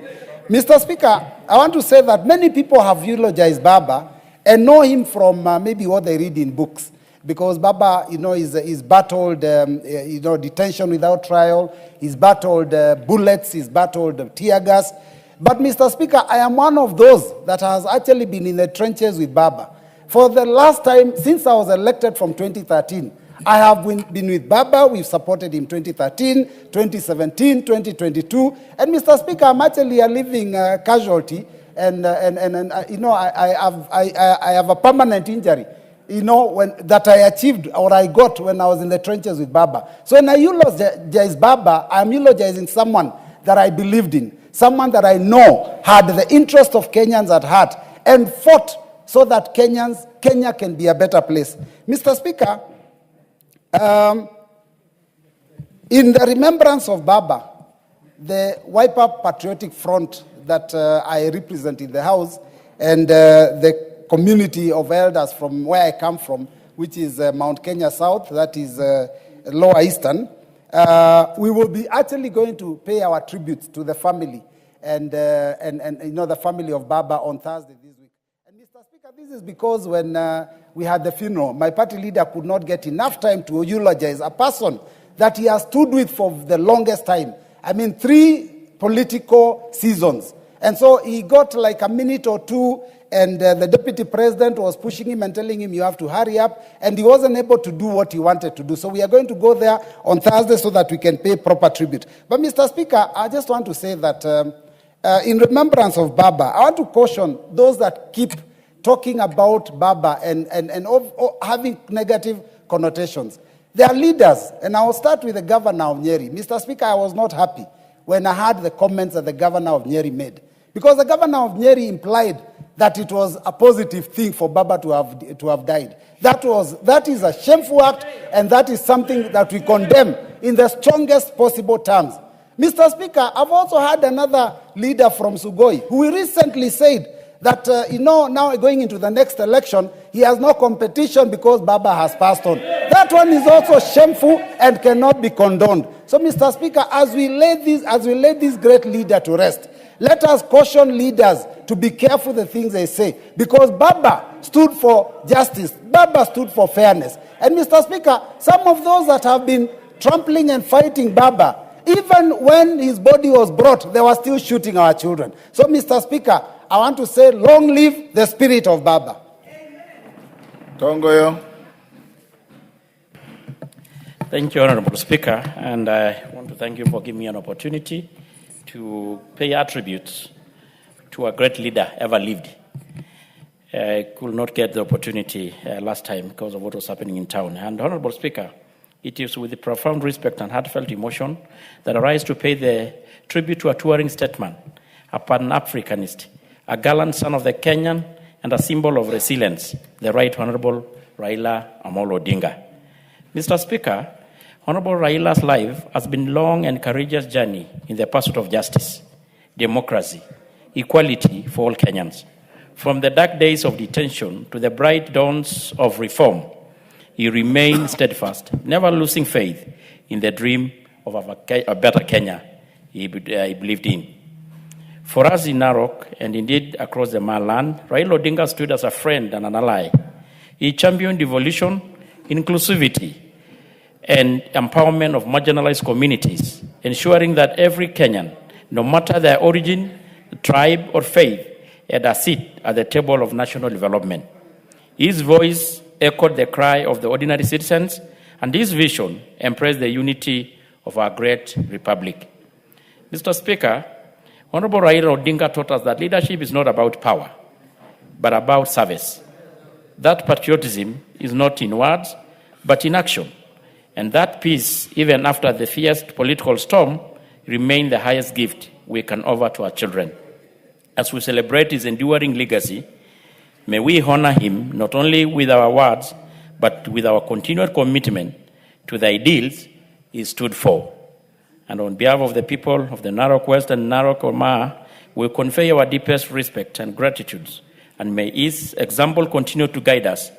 May his spirit of courage and unity forever live in our hearts. May God bless this family, and God bless the Republic of Kenya. And Honorable Speaker, it's true, and I was reading today, I think in some of the print media, saying that even in his last resting place, Raila may continue even to influence the politics of Kenya. And I'm sure that probably in our lifetime, we may not get a leader like him. And just want to pray that we all, some of us who are alive, we emulate the good deeds that Raila taught us. May his soul rest in eternal peace. Maungu.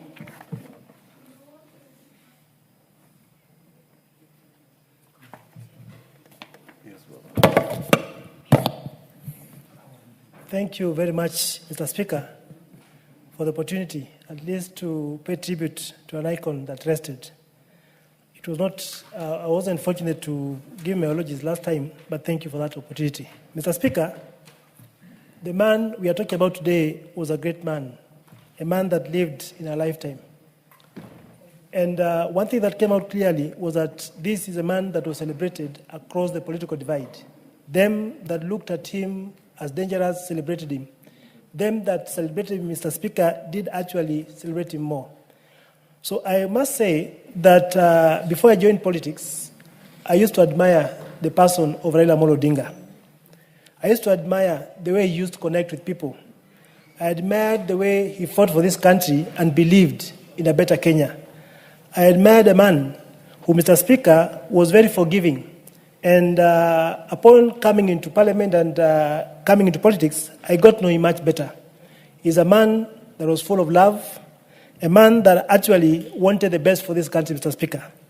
Many of the gains we celebrate today as a country, and all this can never be talked about without mentioning the name of one, Raila Odinga.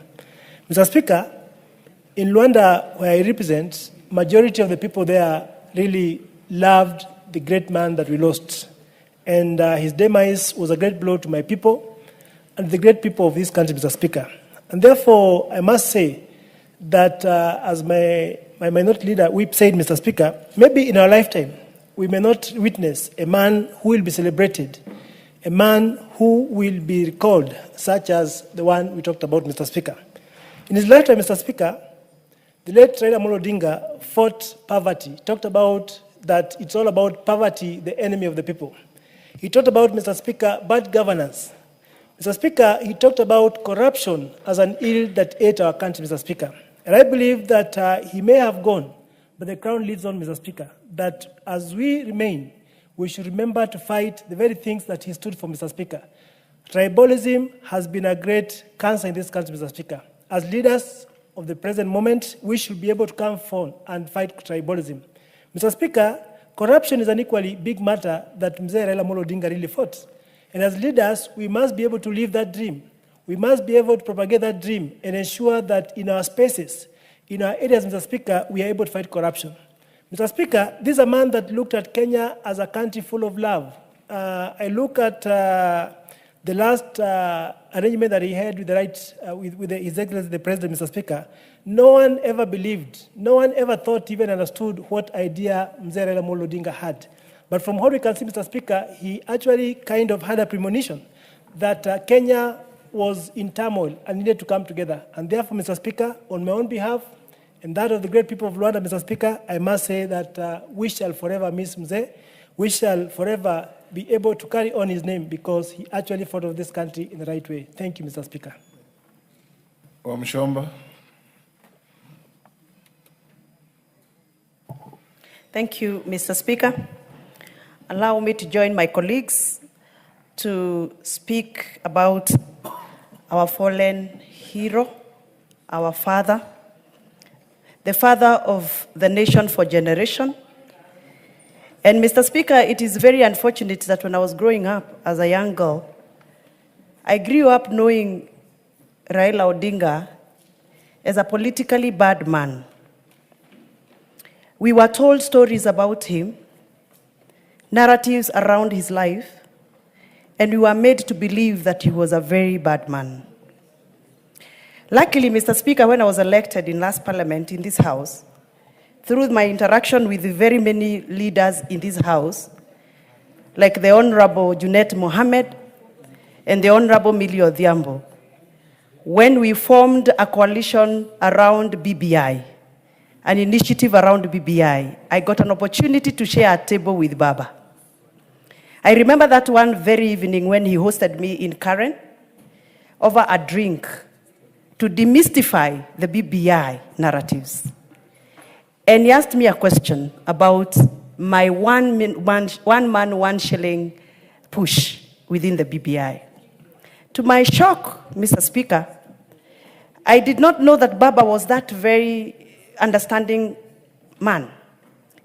He lent me his ear, listened to me, expounded his opinion, swayed my opinion, and made friendship with this little girl from Githunguri. And from that day on, I was very proud to even have Baba's phone number saved on my phone.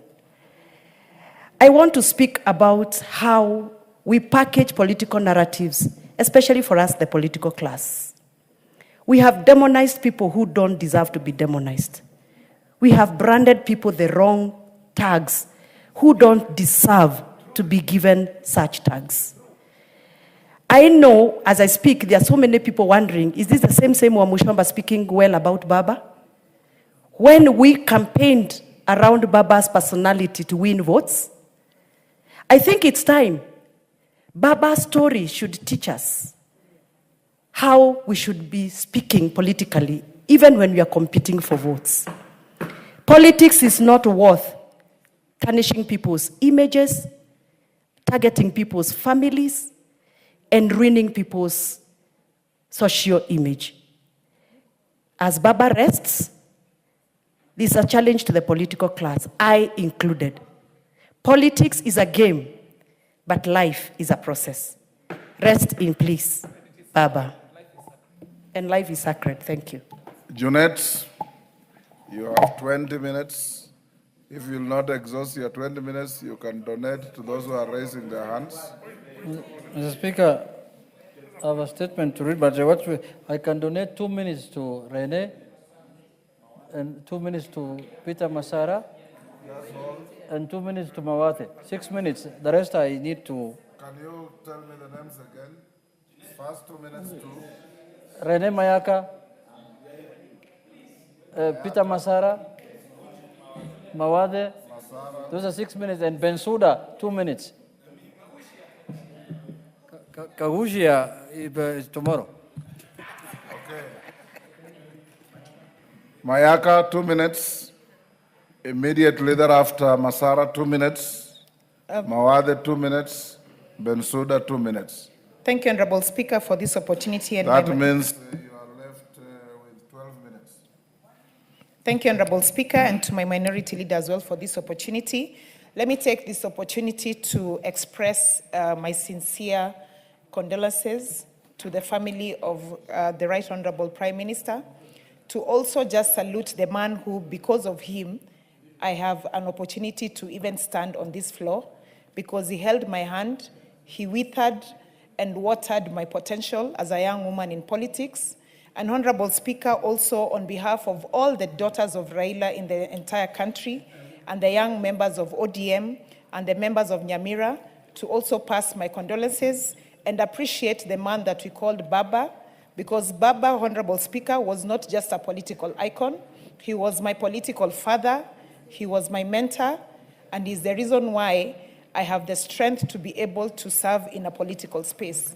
And Honorable Speaker, I just want to say, as I said once before in this House, that from 2018, I have worn 2 wristbands in my hand.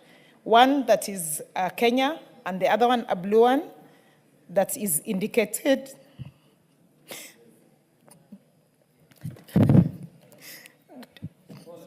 Daughters of Raila, in honor of a man that gave me the opportunity to have a political career. Thank you.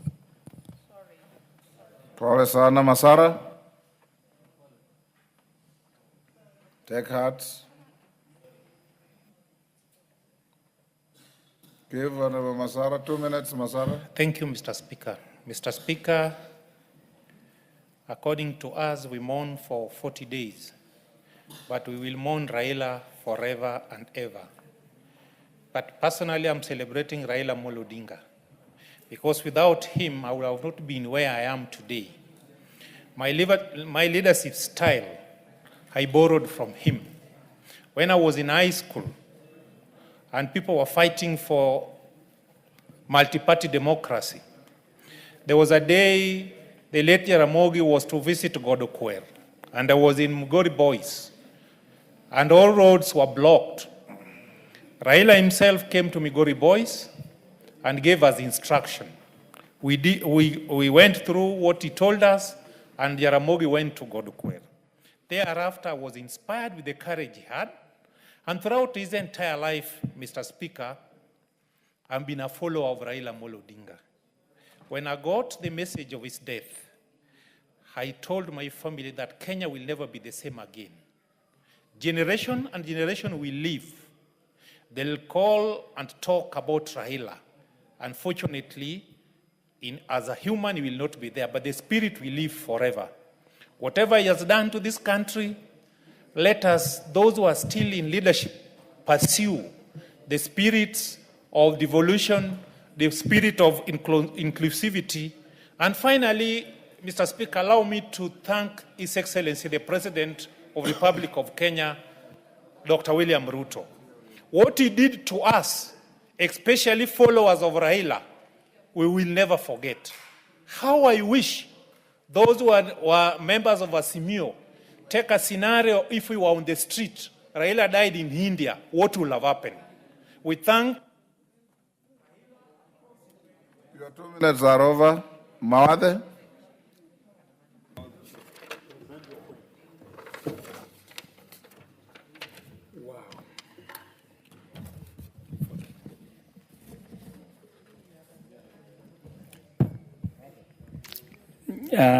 Thank you. Thank you, Mr. Speaker and Minority Leader, for giving me an opportunity today to talk about Baba.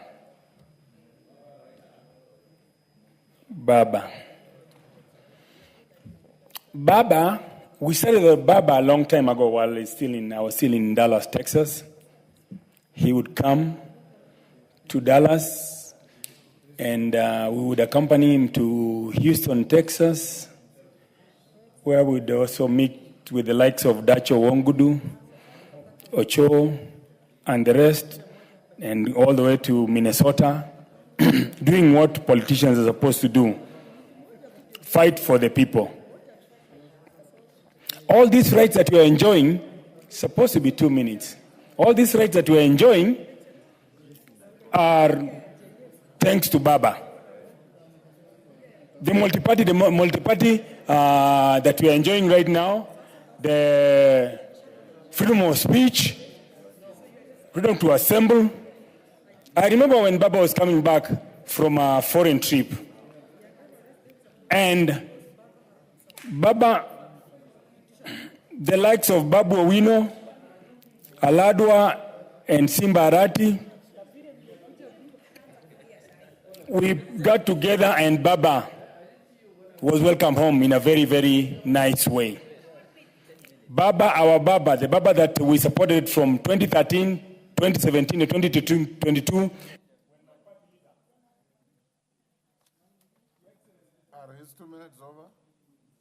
Your time is up. Give him 1 minute. Hey, Baba. Anyway, this is the person that we supported for, and I voted for in 2013, in 2017, in 2022, deputized by my party leader, Honorable Stephen Kalonzo Musyoka. Baba will not be forgotten. He knows how to fight for the people's rights. I remember when we went to IBC, we sat down on the tarmac, and we were being mocked by the people who thought that the people should have less rights than we should. Even during the swearing in, I remember Simbarati and I and Babu we got together the day before, and we will really miss Baba. Baba, we will forever miss you. Santi. Bensouda. Thank you, Honorable Speaker. May His Right Honorable Raila Odinga rest in peace. Raila Odinga was God sent. When I come to my political limelight, when nominations were held, as I was campaigning, when I resigned to be the CC for roads in Kisumu County, it was hardly 2 years that I left Jaramogi Oginga Odinga University of Science and Technology. I was told that I'm wasting time. That is the politicians that we have today. Your certificate for nomination is gone. You wait. We shall see where to put you. Carelessly narrated to me. Went into my nerves. I looked for Baba. I traveled up to Joff, where he was addressing all lecturers of all universities in this country. I shared with Baba my heart in his ear, and he gave me a hearing. Jacob told me, who has given them the certificate? Go and campaign. I'm behind you. I campaigned using one pickup as people laughed at me around in Homa Bay County, as people were celebrating in other quarters. I was determined by his word, Honorable Speaker. I was not given a direct ticket in Homa Bay County. I want to confidently put it in Hansard that I was taken through nomination and people voted for me. Honorable Speaker, it even pains me that even the day that result was to be delayed, I was thoroughly tear-gassed, but I said I would leave in the... Time up, Mama Bensouda.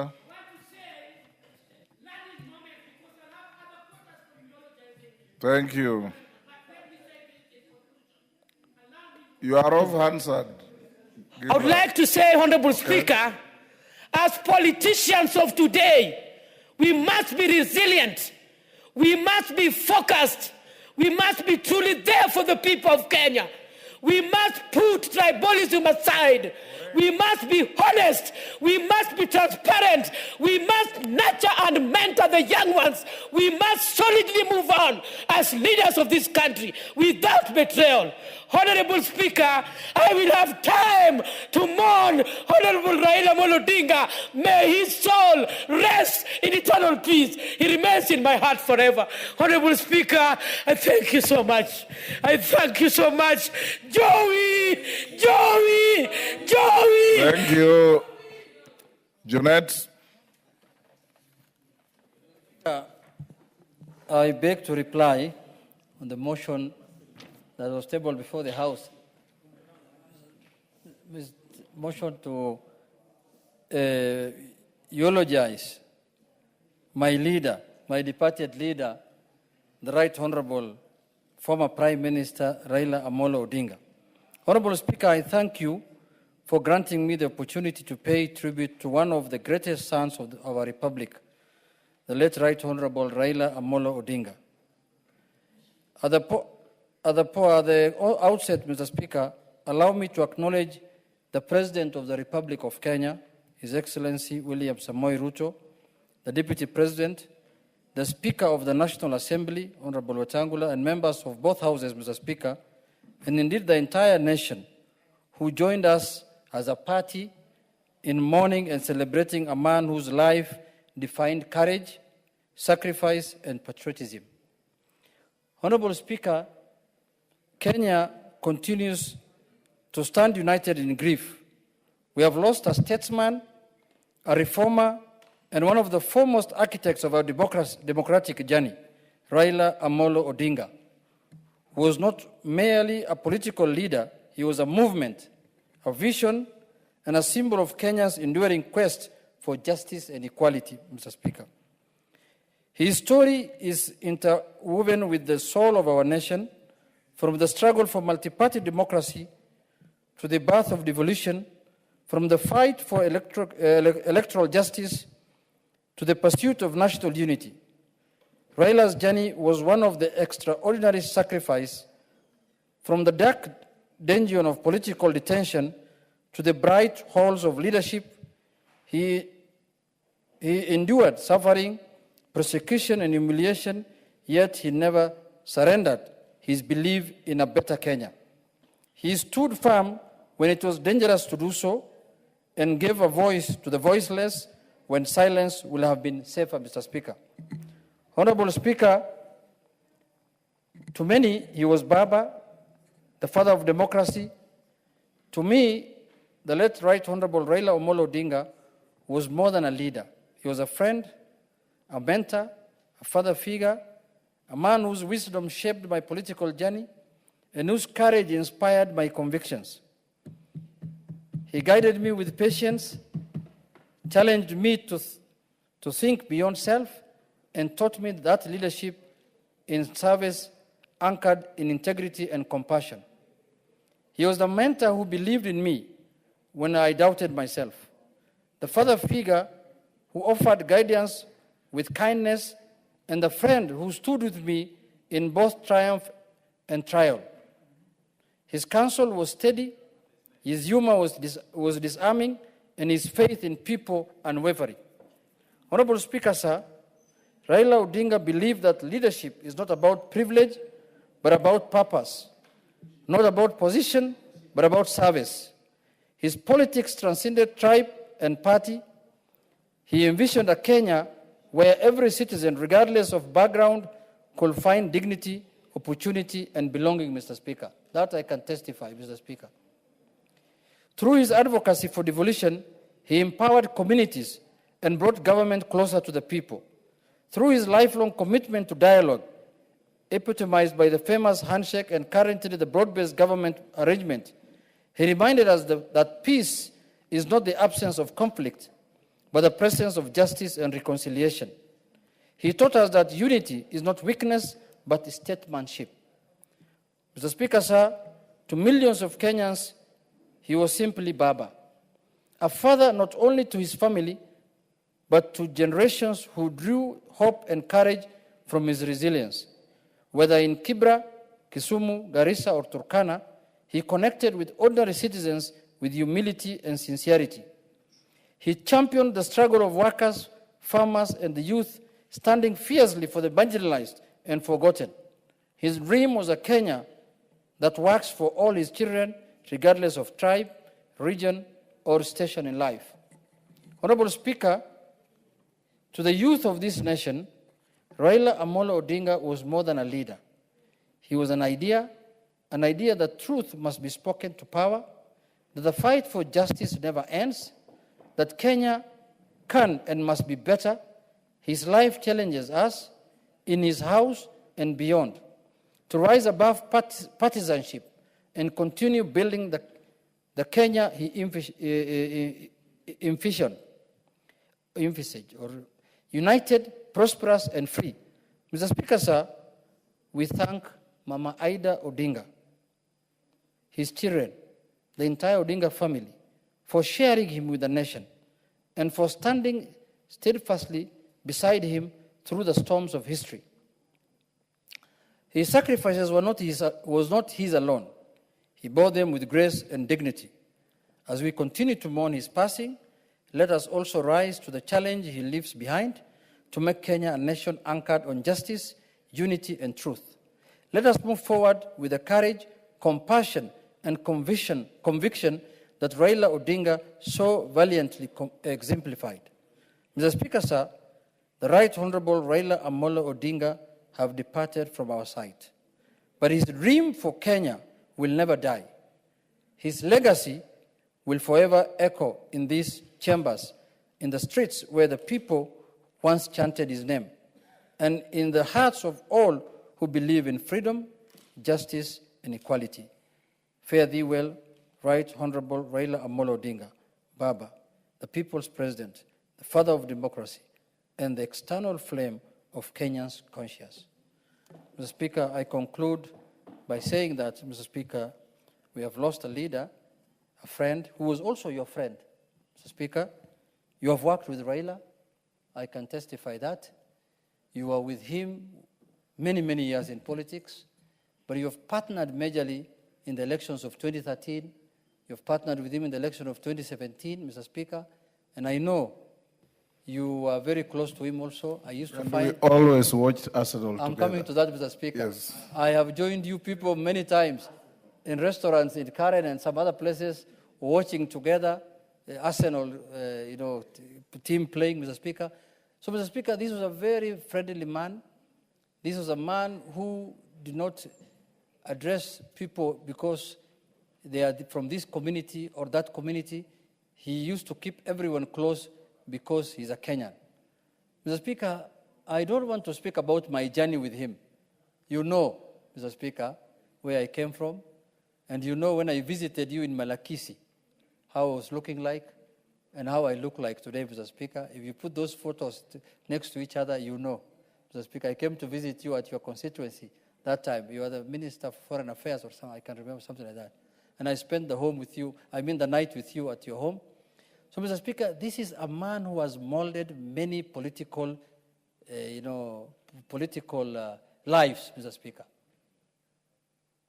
Myself, Mr. Speaker, when I interacted with Honorable Raila Odinga was in the year 2003. And I became a mayor, I wanted to become an MP. Honorable Karoli was a very powerful man in his office, Mr. Speaker, in 2013. He almost denied me a ticket. If it was not Baba, I would not have been in this parliament, Mr. Speaker. Very powerful man, Mr. Speaker, by then, Mr. Speaker. He almost denied me. But Baba stood with me, Mr. Speaker, and said, this is the young man who should be the member of parliament for Suna East, Mr. Speaker. No, there's no correction there, Mr. Speaker. We know what happened. You are either on a point of order or nothing. Mr. Speaker. Yes. Mr. Speaker. What is your point of order, Carol?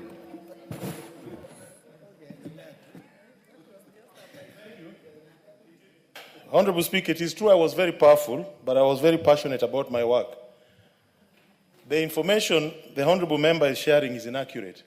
He actually lost the nomination. I have an affidavit sworn by none other than the Secretary General of the party then, Professor Nyang, swearing he was not our candidate. That is the correct position. Mr. Speaker, Mr. Speaker, Mr. Speaker, now that Honorable Karoli wants clarification, I was running against his uncle, Mr. Speaker, who was 8 years old. And when I defeated him, Mr. Speaker, Honorable Karoli brought family issues now to ODM issues, Mr. Speaker. And I defeated him because even in the subsequent election, that was in the nomination. In the real election now, the uncle took another party ticket, another party. And I defeated him in the general election, Mr. Speaker. If he was so popular, he would have won, Mr. Speaker, that. But anyway, Mr. Speaker, that is not what brought us today here. We'll leave it there. We'll leave it there. Order. Mr. Speaker. Yes. Mr. Speaker. Order. Mr. Speaker, it is on record that Honorable Karolias, in his own words, accepted he was a very powerful man. So that confirms the sufferings that I went through his hands, Mr. Speaker. So, Mr. Speaker, let us mourn Baba. Let us mourn Baba because he was a man who stood for justice. And I can confirm here, if it was not him, I would not have been given the ODM ticket. That is the truth. He stood with me. He said, I know. In fact, they brought him a propaganda. How powerful people were he in his office. They went and brought a report that if I am given the ODM ticket, mosques will be burnt, Somalis will be evicted from Bigori. He showed me the report. This is what my officers and my office are giving me. I told him, Your Excellency, Mr. Prime Minister, you remember I have been the mayor for 10 years. How comes mosques have not been burnt? How comes Somalis have not been evicted? Mr. Speaker, that is how Baba was. That is how firm he can stand with the minorities and people who are... Order, Karoli. Mr. Speaker, Mr. Speaker, you know Karoli? Mr. Speaker, Karoli comes from Homa Bay. Eulogize Baba. We are eulogizing Baba. Karoli comes from Homa Bay, I come from Bigori.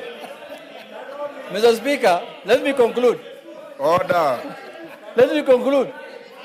Mr. Speaker, let me conclude. Karoli. Order.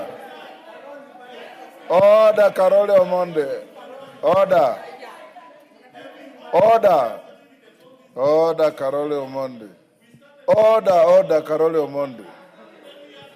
Order, Karoli, you are being disorderly.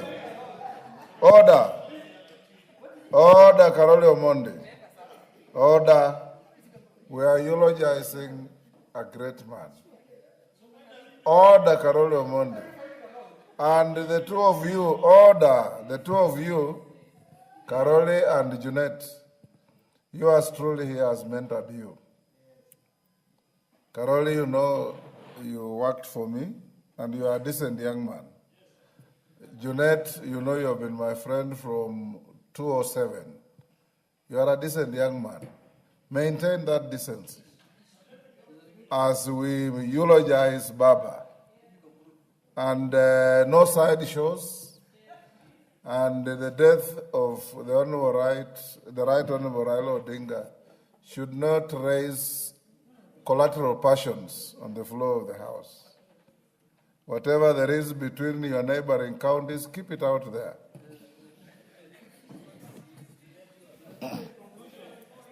Yes. I can conclude, because I was just narrating history, Yes. Mr. Speaker, but I conclude by saying that we have lost a great man, Mr. Speaker. May the Lord put his soul in eternal rest, Mr. Speaker. We will miss him, and that is, we will remember him, and his spirits will live with us for many, many years to come, Mr. Speaker. And for those whom he has wronged, forgive him, please. Because every human being is to err.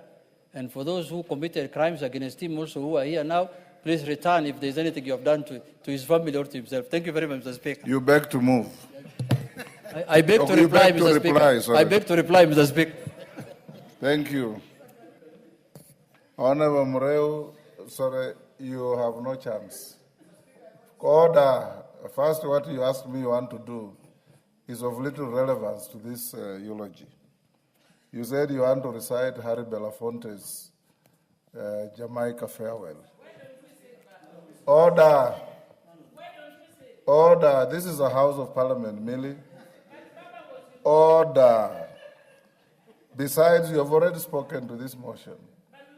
Honorable Mureu, everybody knows Harry Belafonte's song that Raila liked. And if you don't know, Harry Belafonte was a personal friend of mine. Harry Belafonte was the husband of the great Miriam Makeba. And Harry Belafonte was a great Jamaican that we all know and respect. You are reciting the song here does not invent anything. Let me now put the question at order number 9, which is that following the presidential proclamation issued on 15 October 2025 regarding the passing on of the Right Honorable Raila Amolo Odinga AGH, the former Prime Minister of the Republic of Kenya, yes, then EGH, now CGH, posthumously, the former Prime Minister of the Republic of Kenya, and pursuant to the provisions of Standing Order 259D1, the tributes of this House be recorded in honor of the late former Prime Minister's contribution in this House his selfless service to the Republic and the continent of Africa, and for his role in promoting democracy, peace, and stability in Kenya and the region. As members of that opinion say aye. Will those of the contrary opinion say nay? The ayes have it, and I direct that the additional proceedings of this afternoon, and I direct further that you expunge the exchanges between Junet and Carol Omondi from the Hansard, be prepared and be put as an addendum to the Hansard record that I gave to Mama Ida at the funeral in Bondo, so that we can be able to give the leadership, Junet and Millie, the updated record to present to Mama Ida. Make sure you expunge the trivialities that were seen here between Carol Omondi and Junet Mohammed as to who was powerful, as to who was manipulating tickets, as to who was putting up an angle for a candidate, and all those have little to do with the stature of Raila Amolo Odinga.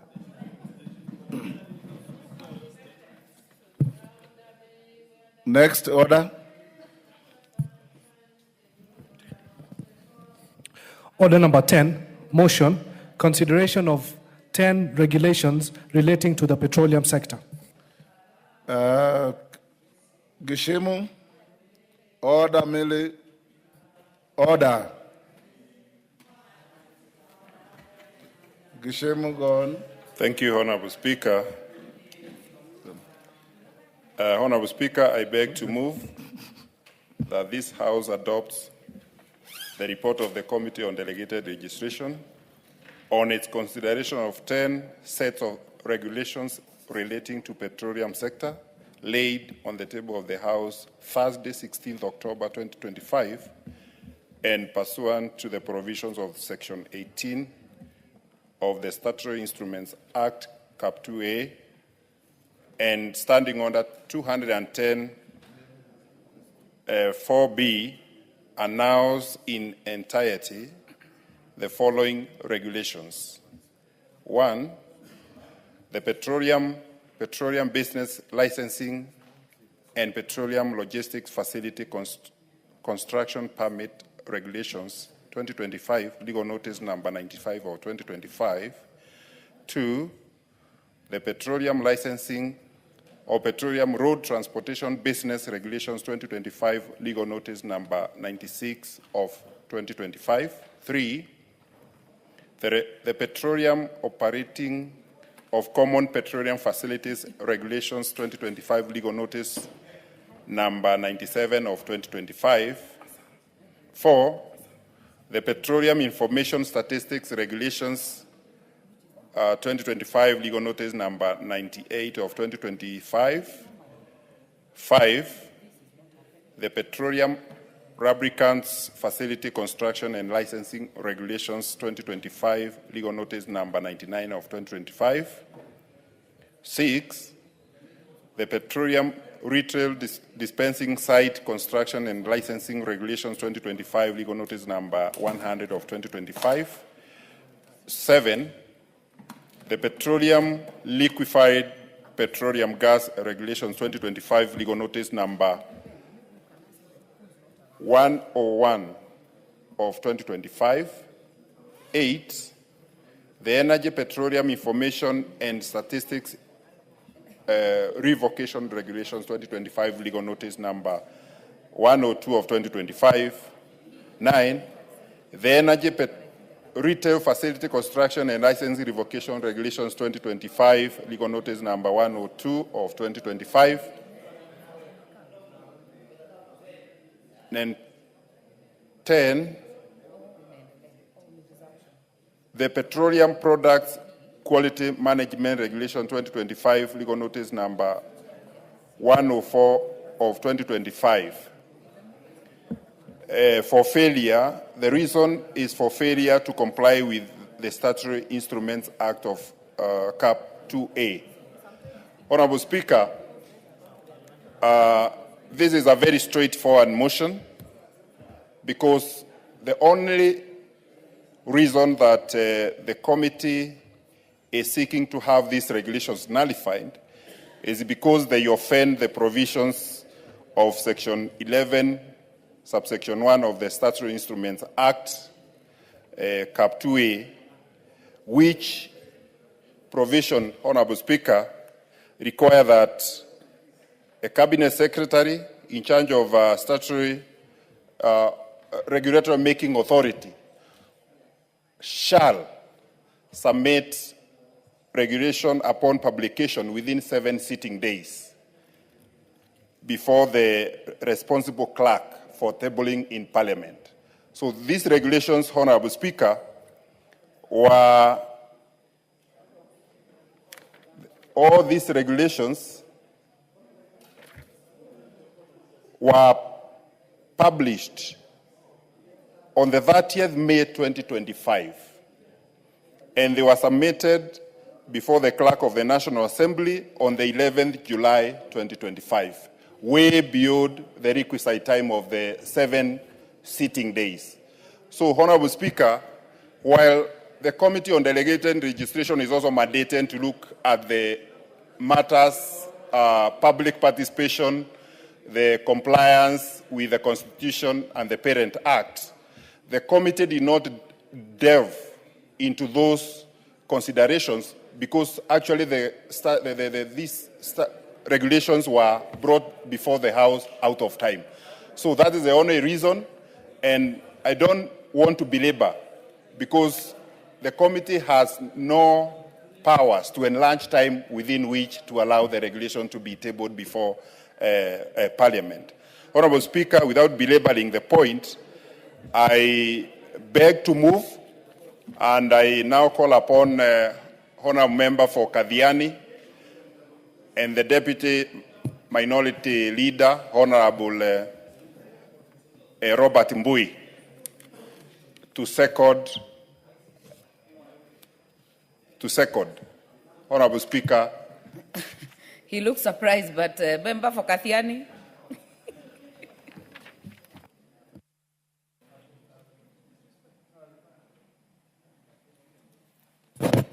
Thank you, Madam Speaker, for I rise to second this motion. Madam Speaker, when dealing with the regulations, there is quite a lot of considerations that the Committee of Delegated Legislation makes. Madam Speaker, first and foremost, we always make sure that the regulations are constitutionally correct by checking them against our Constitution of Kenya 2010. We also check the regulations to make sure whether they are also they are aligned to the Parent Act. Madam Speaker, we also check the timelines because the Statutory Instruments Act has got timelines within which regulations are to be brought. We check whether there was enough public participation done when these regulations were being created. So basically, there's a lot of things that the Committee of Delegated Legislation checks. But some of the breaches, Madam Speaker, are things that some of the issues are things that could be debated between the committee and the regulatory making authority. But, Madam Speaker, there are some that are totally incurable. For example, in the matter of these particular regulations, Madam Speaker, they were presented out of time. So there was absolutely nothing that the committee could do. There was not even point of discussion. There was not even point of debate. There was not even point of the CS coming to make a presentation to the committee, because the fact that it was established that they were brought to the House outside the timelines that are provided in the Statutory Instruments Act, then therefore basically they were incurable. So, Madam Speaker, for that reason is why the committee made a decision that they must be annulled, all of them in entirety. Madam Speaker, the executive has to respect the rule of law, because when statutory instruments are being made, they must know that there is a law that this House must follow in order to deal with any statutory instrument. And that is why you find recently we had a problem with the CS for Treasury, because he makes circulars that have effect of law, and basically by strict reading of the Statutory Instruments Act are actually regulations, and then purports to be able to implement them without even a care about what this House thinks.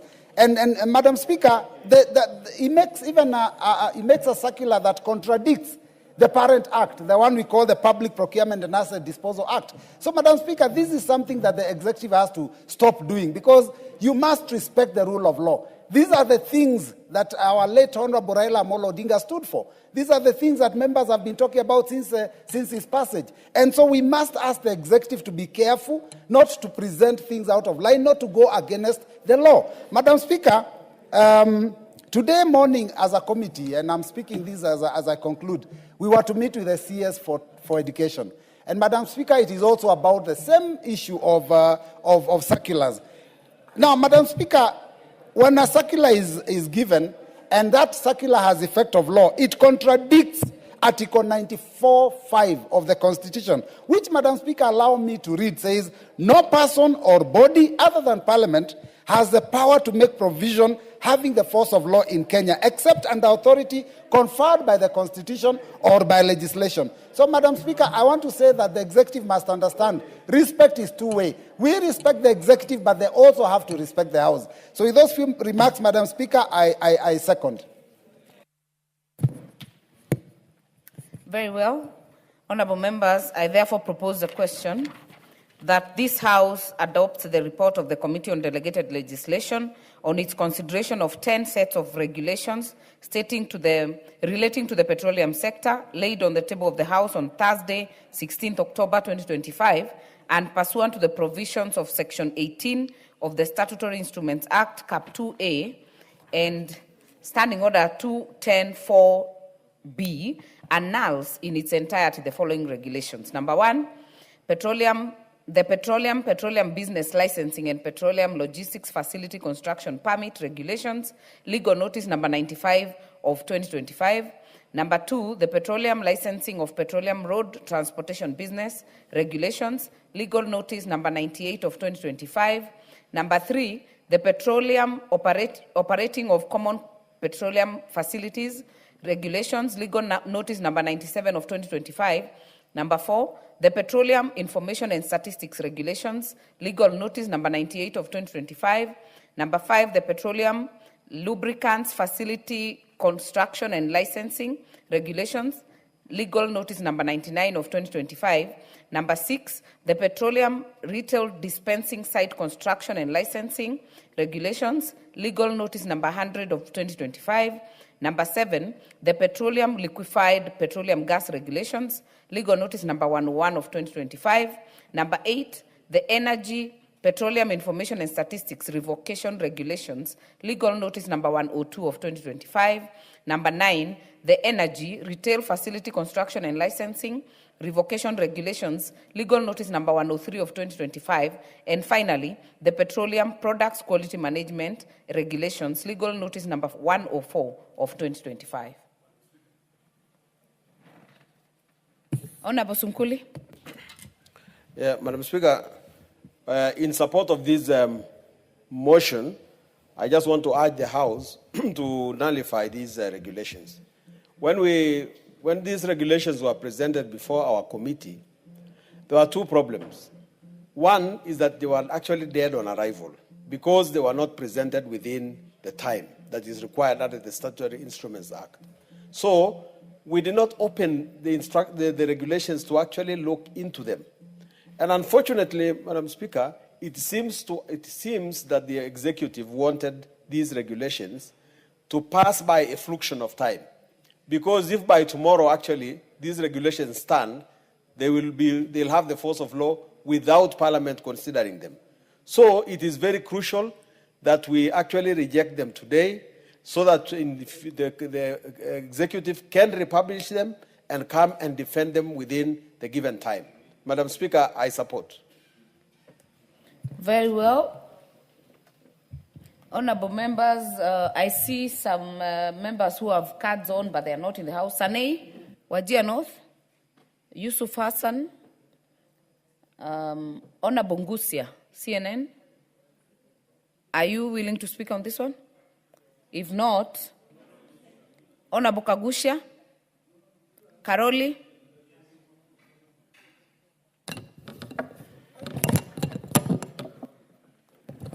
Thank you very much, Right Honorable Speaker. My contribution will not be about the procedural malfeasance that has been committed here or the contents of the regulations, but to ask a question that as a House, when a body that is entrusted under the laws made by this House to make regulations deliberately fails to submit them to this House within the statutory timelines, so that we can look at them.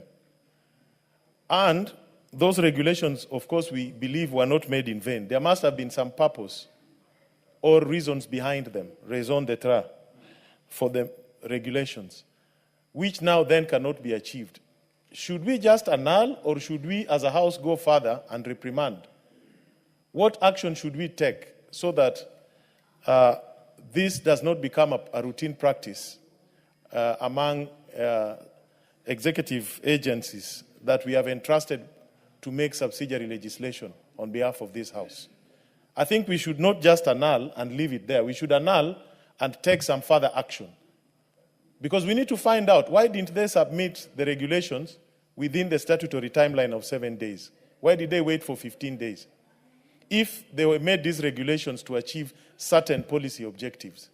So I think there's a more fundamental question, just other than annulling as a matter of procedure. Because sometimes regulations are made to achieve certain specific purposes, and then because of malfeasance, a deliberate move is made to kill them,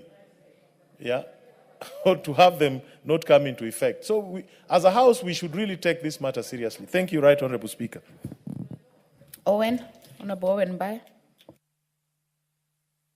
I just want to first inform Council, a very learned friend, not a very learned man, I was told not to use learned friend, that he needs to move beyond that and amend the law so that we don't just throw them out, but that the law says that Parliament can also follow up by doing 1, 2, 3. But as it stands, the law is that we bring them here and just throw them out. And that's what the law says. And I think you're a good legislator, and the people of Suba North, South or North? South voted very well for you. And although Junet has very unpalatable words about you, but I think you're a great man. And please help this Parliament amend the law, okay, so that we'll be able to do further than. But Honorable Speaker, I want to speak on the regulations that the committee is proposing, that we actually adopt the report to do away with this regulation. Honorable Speaker, I think it's very important.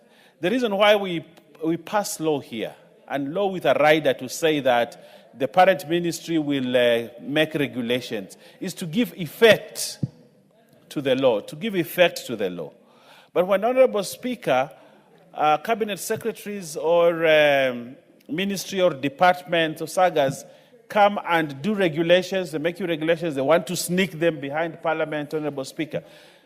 It is very clear it is only Parliament that can make law, Honorable Speaker, but not any other body.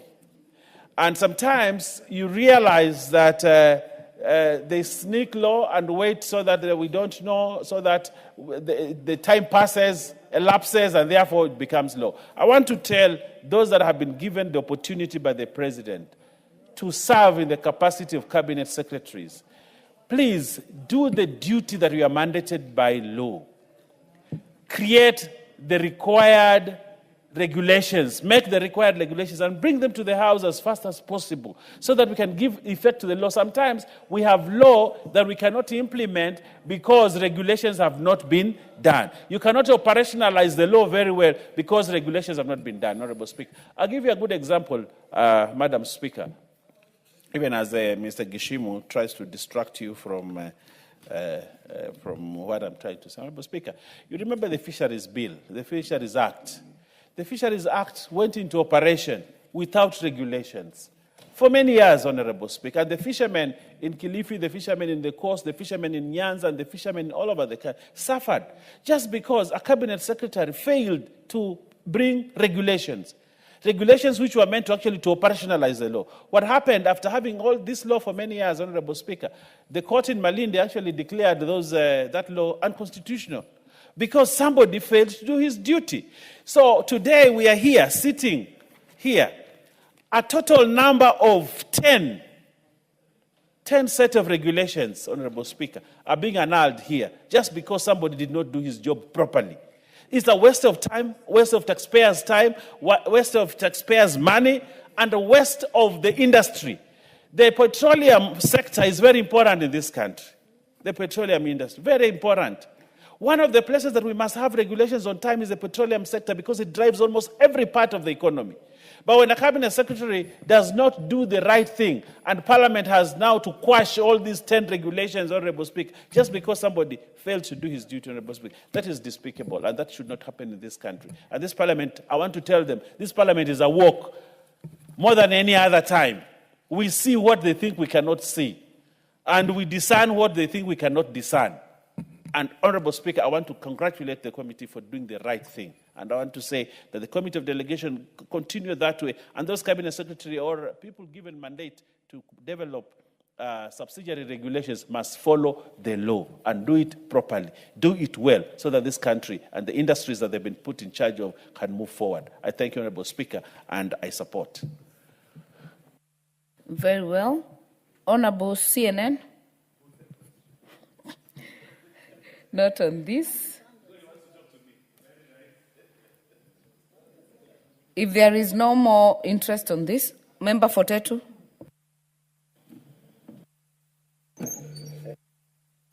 Thank you, Madam Speaker. Madam Speaker, we have all been complaining, or maybe some of us in this House, about what we see as continued executive overreach. And especially cabinet secretaries, maybe even regulatory authorities, doing things that are clearly outside what they have been mandated in law. And Madam Speaker, this House has a duty ahead of it, and I like what the Deputy Majority Leader has said, that we are now woke more than any other time. And as a House, we must be alert to some of these executive decisions that are being sneaked time and again behind Parliament's back. If we are to redeem the image of this House, which you know, Madam Speaker, is at an all-time low in the eyes of Kenyans, where they see Parliament as a puppet of the executive, where they see Parliament as not, aligned to what is going on in the country, where they see Parliament as a rubber stamp. So it is very, very important that when we pick up these sort of issues, that then Parliament is seen to stamp its authority on this. So, Madam Speaker, I fully support, and I also support those who say that it should not end here. These sort of actions must have some sort of follow-up actions, so that, as they say in Swahili, iwe funzo kwa wengine. Thank you, Madam Speaker. Very well. There being no more interest on this, I'll call the mover to reply. Thank you, Honorable Speaker. As I reply, I want to thank members who have contributed to this motion and supported. And I would like to indicate that the law limits us as Parliament through the Committee of Delegated Legislation to annul where regulations have been submitted out of the requisite time. And that also gives us a room as a Parliament or any other member who may wish to amend the law so that we can also reprimand where people or where the regulatory making authorities do not make or do not do what is required as per the law. And also, let me also correct what has been said by Honorable Member Fortetu. Actually, these regulations were not sneaked to Parliament. It's only that they were submitted out of the time required by the Statutory Instrument Act. So, Honorable Speaker, I thank you, and I also take this opportunity to thank the Office of the Speaker and the Clerk for facilitating the committee and all the members of the Committee on Delegated Legislation, led by the able Chair, Honorable Samuel Chepkonga, for the good coordination we are doing in that committee. Thank you, Honorable Speaker. And I beg to reply. Very well, we shall defer the putting of the question. Before we go to the next order, under order number 11, we shall step down Roman 2, so we will be dealing with Roman 1 under order number 11. Order number 11, Committee of the Whole House.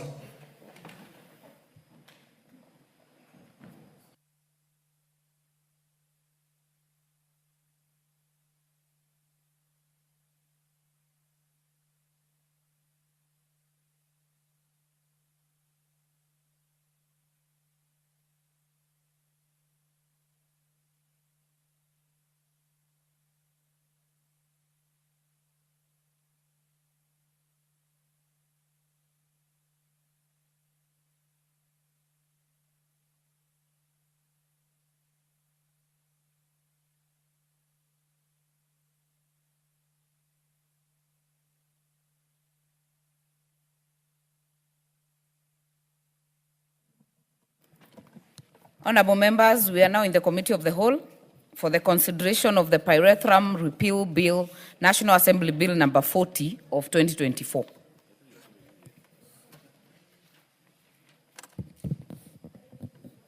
Clause 2.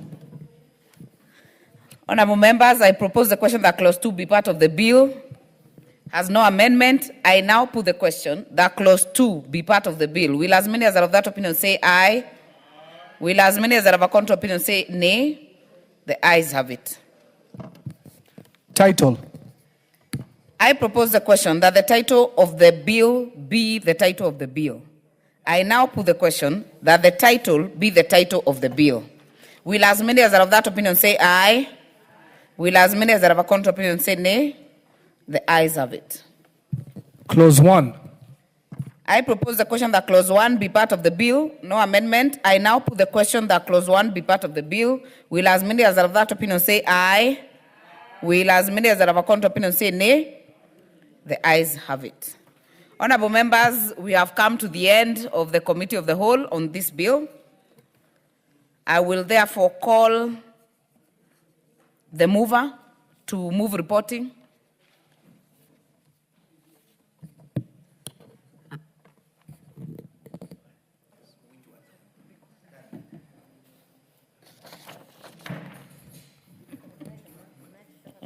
Thank you.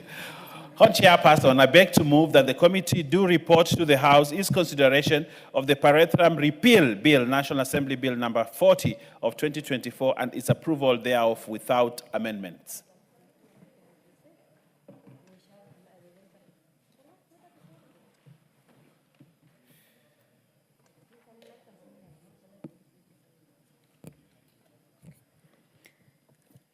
I therefore put the question that the committee do report to the House its consideration of the Pyrethrum Repeal Bill, National Assembly Bill number 40 of 2024, and its approval thereof without amendments. Stand up, stand up, stand up, stand up, stand up, stand up, stand up. Amen, stand up, stand up.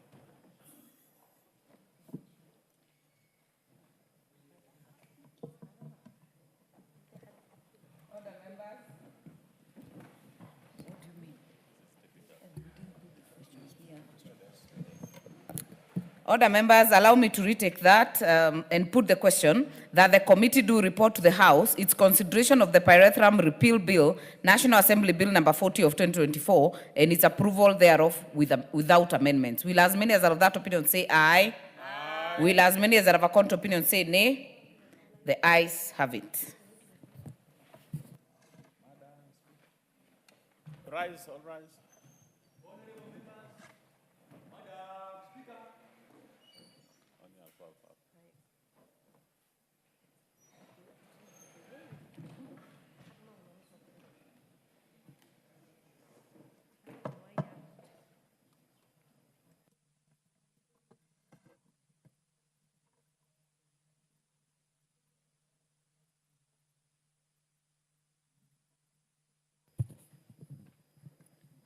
Chairperson.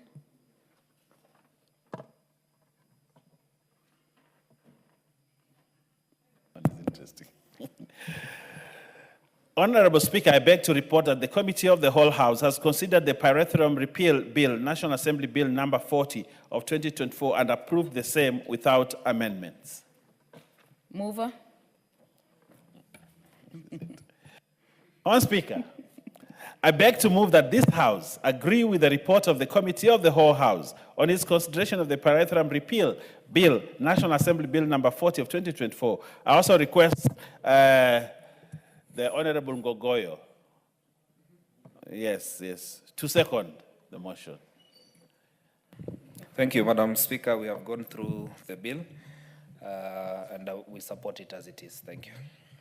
Second. Oh, did you Madam second, Honorable Speaker, Member? I rise to second. We have gone through the bill. We've exhausted debate, and we agree with the Committee of the Whole. Thank you. Very well. Honorable members, I therefore propose the question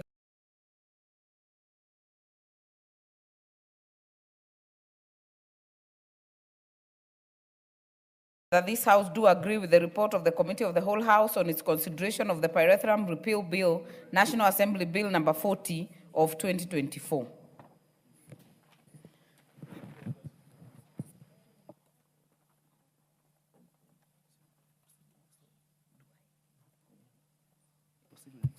So, honorable members, the putting of the question will be deferred to the next sitting. Next order.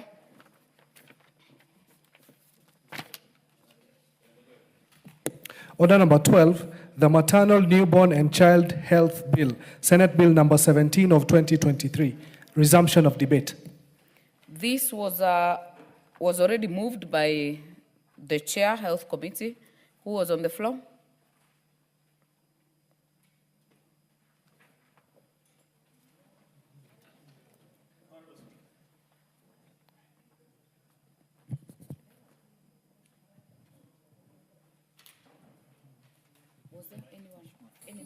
Honorable Speaker, I beg that understanding order 90.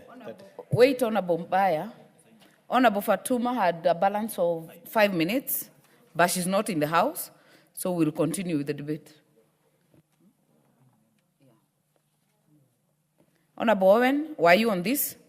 Yeah, I want to request you to call the mover to reply, because looking at the lapse of time, people may not even recall what this bill is about.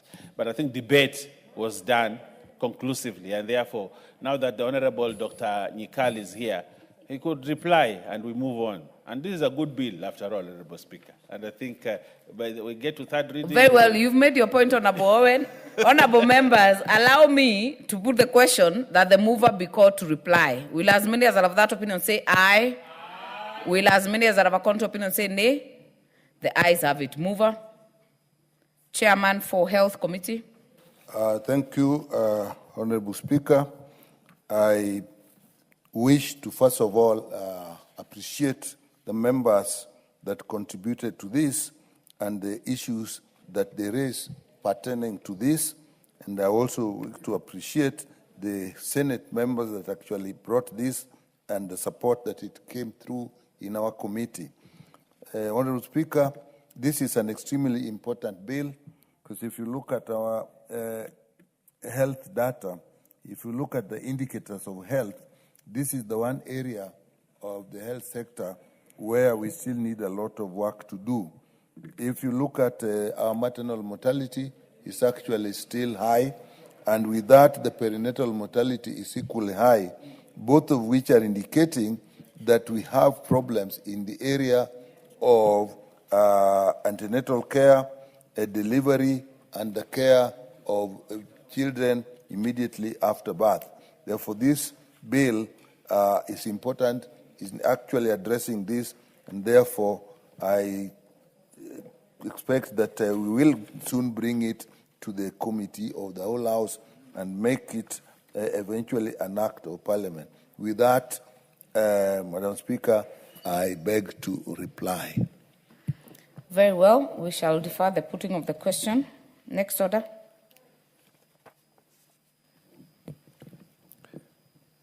Order number 13, motion, consideration of sessional paper number 5 of 2024 on the National Green Fiscal Incentives Policy Framework.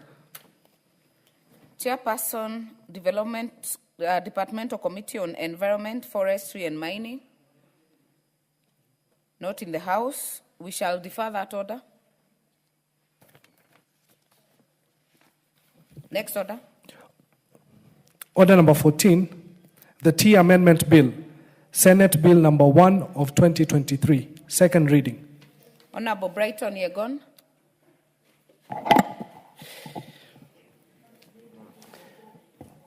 Honorable Speaker, I rise to move the Tea Amendment Bill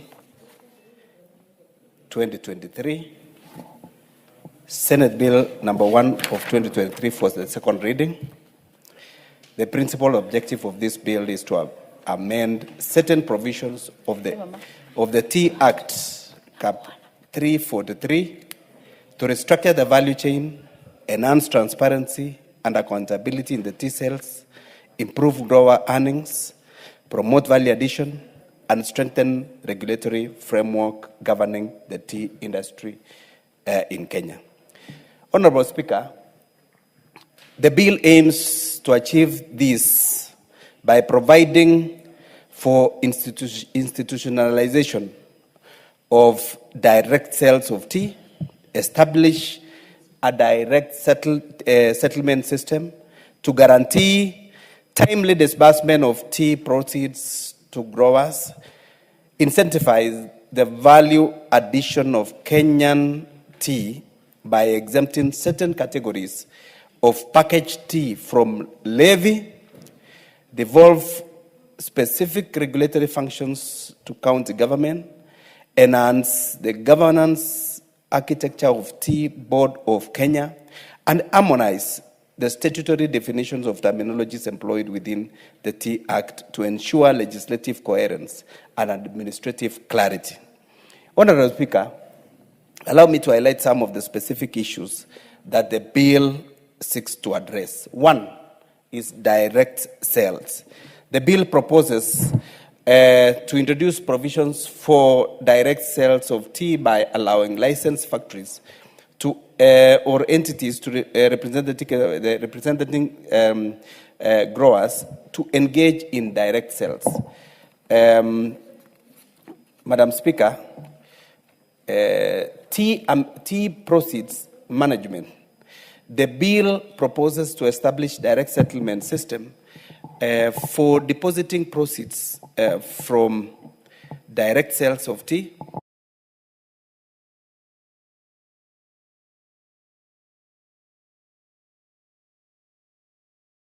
within 14 days after the auction. Number 3, Madam Speaker, exemptions from the tea levy to incentivize value addition and diversification. The bill proposes to amend the existing law to exempt specialty and value-added teas packaged in certain quantities from the payment of the tea levy. Madam Speaker, number 4 is participation of factories in direct tea sales. The bill proposes to amend the existing laws to allow licensed factories to participate in direct sales in Kenyan or overseas, as well as tea auction.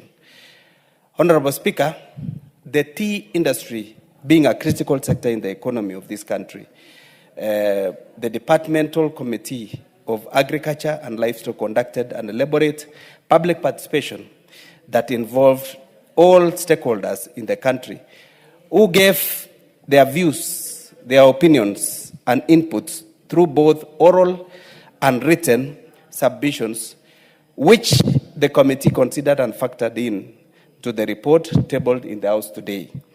Madam Speaker, as I conclude, allow me to thank the Senate for approving this bill to come to this House, all the stakeholders in the tea sector for their immense input, and during the stakeholder consultation, members of the Agriculture and Livestock Committee for their effort for refining this bill, all the members for their input to ensure that we deliver appropriate bill to the tea tea sector.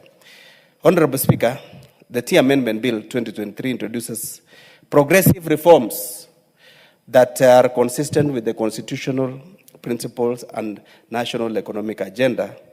We recommend that, subject to minor drafting, the refinement and amendment which the committee and members of this House will move, the bill be approved for enactment.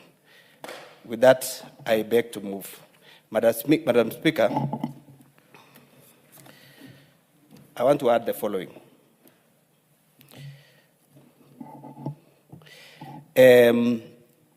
Recently, there was a release of second payment, which is called tea bonuses for our tea farmers. And the performance of the tea industry was very dismal. In the past 3 years, actually 3 years ago, tea farmer got a second payment of almost 31 shillings per kilo. Last year, tea farmers got 20 shillings per kilo, especially in my region. And recently, this year, from my factory, a tea farmer got 12 shillings per kilo. That is in the west of Rift, that is in my factory. There is variation and dismal performance, especially from the factories that are from the west of Rift. And when you look at the performance of factories from the east of Rift, which is the central region, which is the Meru region, which is the Embu region, performance in the past 3 years also has dwindled. There are so many variations and factors that contribute to this, Madam Speaker.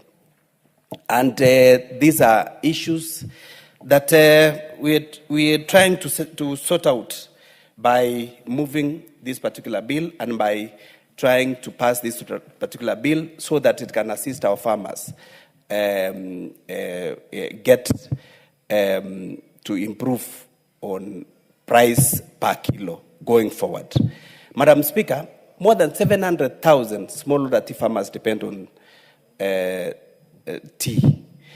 And from the 700,000 smallholder tea farmers, last year alone, this country got in foreign exchange or money that came to our economy more than 215 billion. The other year, this country got almost 175 billion. And this year, it got more than 230 billion Kenya shillings that came to our economy. Tea in Kenya is almost the third foreign income earner. And tea is a cash crop that we need to protect, Madam Speaker. And that is why we are coming in with this bill, so that it can be able to assist our farmer, get even more price per kilo. The reasons for the dismal performance of our tea industry, and especially tea factories from the west of Rift, are ranging from issues to do with cost of production in our factories. There are issues to do with staffing. Most of the factories in the west of Rift have overstaffed, employing relatives. And that is the reason why when the cost of production goes up, then it means the money coming to the pocket become less. One of the other reasons is the wood fuel, which has been inflated. And these are among the reasons that we are currently investigating. In fact, I saw a draft of a motion bringing in another committee in this House so that we can be able to investigate the value chain of tea and be able to establish where these losses or where a farmer loses from the entire value chain in the tea industry. Madam Speaker, there are other issues to do with hydropower. some of the factories in the west of Rift, Madam Speaker, contributed money worth almost 138 million. From the 7 factories in the west of Rift which contributed to build a hydropower plant called Setet and Kipsonoi. To date, Madam Speaker, none is complete. In fact, money has been dispensed for Kipsonoi plant for mobilization of almost 200 million 2 years ago. And to date, nothing has happened in that particular construction of that particular hydropower. And this is the reason why we want audit and forensic audit for that matter, so that we can be able to establish where farmers' money went to. Where farmers' money went to. And we need to know also the timelines for completion. Because if this hydropower would have been complete, then farmers would have enjoyed lower cost of production. And therefore, the money that will be saved will be channeled into the pocket of the farmer. Madam Speaker, there are issues to do with tea testing. Farmers are complaining that in this time and age, we are still testing our tea using organoleptic, which is using testing by mouth. And testing by mouth, Madam Speaker, a person who took his whiskey yesterday night will be testing your tea in the morning. A person who takes the tobacco will be testing your tea in the morning and will be giving a value to that particular tea. These are things that farmers from the West are complaining, and farmers from the West are disputing, and farmers from the West are saying we are supposed to shift from the organoleptic testing to scientific or blind testing. Madam Speaker, we have to move. We have to move from the organoleptic to blind testing, because even in our exams today, Madam Speaker, they only put in the index number, which does not show the name of the pupil sitting for the exam, and does not show the school where the pupil is coming from. This is to avoid, men as biases. To avoid that person who is marking, for him to know where this pupil is coming from. Because if I come from school X, for example, today, and I'm marking an exam from school X, and I know a student coming from school X is my son, my daughter, of course, I'll be biased in a way. And that is the reason why we have to shift from the organoleptic testing to either blind or scientific. And I want to applaud Tea Board of Kenya, because currently they are seeking for support for us, Committee of Agriculture, to support it with regards to funding or providing a budget and appropriating a budget for them to build scientific labs so that they can be able to test our teas and give it a proper value, Madam Speaker. Madam Speaker, all this happens in the auction, and I'm happy today. Through this bill, we are going to introduce direct sales. And direct sales means directors at the factory level or the management service at the factory level will be able to negotiate with buyers directly from outside the country or within the country and sell their teas without having to pass through the auction. Madam Speaker, these matters of tea in Kenya, the tea production in Kenya, the teas that we produce in Kenya, we only consume 5%. And we export 95%. And most of the countries that we export to are traditional markets. The markets that we found in 2000 when KTDA was still under authority. And to date, we've not shifted to new markets. And that is why today we want to shift from the traditional markets, and that is why we want to empower Tea Board of Kenya. This bill is trying to empower Tea Board of Kenya so that they can be able to venture into new markets, they can look into new markets and negotiate so that we can be able to get direct sales of our teas.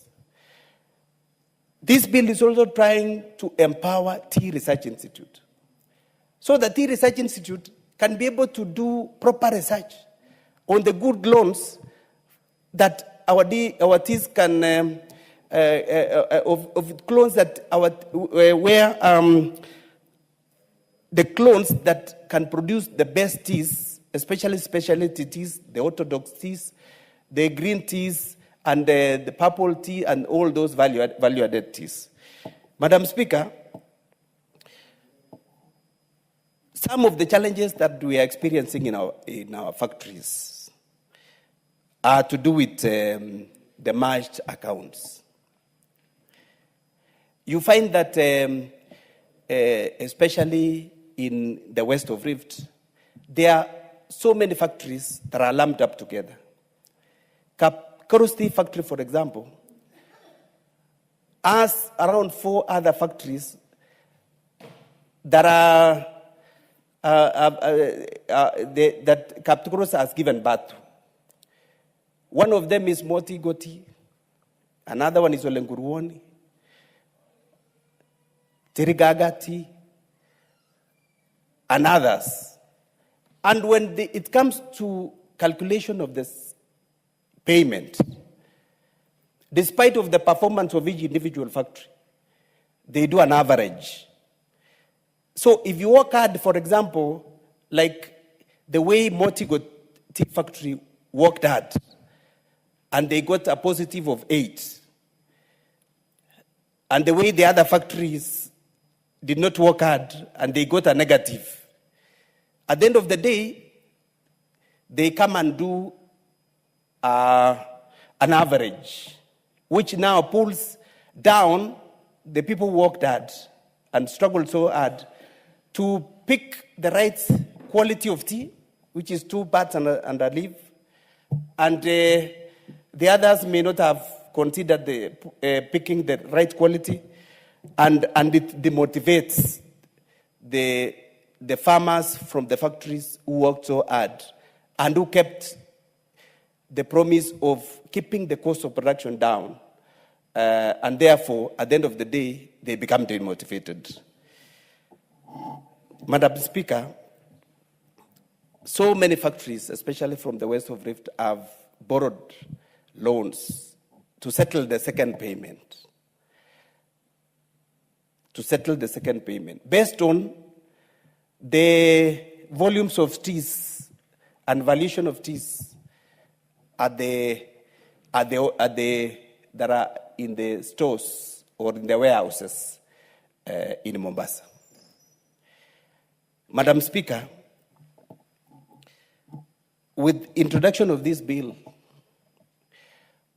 we want tea bonus payment to be valued and to be paid every quarterly, so that farmers can enjoy whatever you get in the quarter, you enjoy that one in that particular quarter. Because at the end of the year, there are normally so many stories that there was in this country, and therefore, that has contributed to the minimum earnings that you've earned in that particular year. So we want the tea farmers to enjoy whatever they earned for in that particular quarter. KTDA or any other management agency that manage for them to do their calculation and give them their second payment in quarterly so that they can be able to enjoy. Madam Speaker, with those few remarks, I beg to move. Thank you so much, Madam Speaker. Who is seconding you? Madam Speaker, I want Sabina, who is also a member in agriculture, to second. Thank you. Honorable Sabina Shege. Thank you, Madam Speaker. And on the onset, I want to say that I am also a tea farmer, Madam Speaker, and I'm happy to be seconding this bill, and I'm also a member of the Agriculture Committee. Madam Speaker, this bill is not for farmers of east of Kenya or west. It's a bill that is supposed to be addressing the issues facing the tea farmers. And I would just like to encourage my vice chair. It doesn't matter the region you come from. These are growers of tea, and this is a crop, a cash crop that some of us went to school, courtesy of the tea. Madam Speaker, I'm also aware of where your origin you come from. If it were not for tea, you may not have seen the door of high school. Madam Speaker, we have had challenges and success stories within the tea sector. But this bill is very specific on some issues. The first one is encouraging the issue and looking at the value chain. This bill wants to enhance transparency so that it doesn't matter where the farmer comes from or the numbers of directors representing at the high, the national level of the Kenya Tea Development Board. This bill aims to improve the growers' earnings. It also aims to improve the value addition. The tea in Kenya, we have very good tea, but sometimes when we sell black tea and it's not value added, apart from few companies that are now adding value and packaging as Kenyan tea, it just gets to the market and it's taken as normal tea or tea from other countries. And this is our tea that is boosting the teas from other countries. So it is important at this time that the companies, the people who, or the factories who adds more effort in value addition, they'll be exempted from some levies, and they'll also be exempted from some taxes so that they're encouraged. We market our tea as Kenyan tea, having been added value. And I am very sure, Madam Speaker, yesterday I passed through a supermarket and I was buying tea, and I was very proud to see some of the companies, Kenyan-owned companies. They have detox tea. I saw there was even a night tea, morning tea, moon tea. I was very, very, very, very impressed. Even the dawa that we take, that sometimes you have to go and buy it very expensively. So there's now blended tea with ginger and everything, and it is made in Kenya. This is encouraged, Madam Speaker, and I'm very sure we can be able to fetch more for the farmers if we are able to add value instead of taking our tea in forms of bags when they are taken to the auction. This bill will strengthen the regulatory framework, Madam Speaker, that is governing the tea industry. And Madam Speaker, as we talk about the direct sales to be encouraged, we know our farmers have become almost slaves to the banks. Madam Speaker, our farmers, when it comes to taking their children back to school, they will go to the local banks and just go and take a loan. And this loan is based on the pay slip that they got either from the previous bonus or what they get monthly. And the bank managers are happy to quickly, count for them. And the interests are not that easy, Madam Speaker. So you find that the tea farmer, apart from the small monthly earning that they get, Madam Speaker, and this they normally divide with the tea pluckers, the people who pluck tea, who are also very expensive, Madam Speaker. You find that the farmers get nothing, almost nothing at the monthly level. And so when this money is kept for the farmer, then it becomes a total loss, because by the end of the day, when they are being paid bonus at the end of the year, they go back to the bank where the money passes through, then they find they actually have a negative. So the farmer is left with no other alternative but to borrow again. And so they have become slaves, Madam Speaker, to these commercial banks. And so once we are encouraging the direct sales, there is also the issue of timely payment to the growers, and also to make sure that this tea, once it's sold at the auction, within 14 days, when the money is paid, then this money is paid back to the farmers. And Madam Speaker, we are also encouraging that bonus is paid quarterly.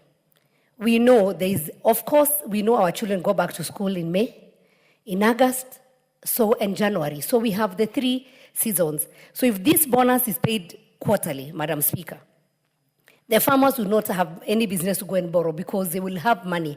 And then they're able to plan for their own money, Madam Speaker.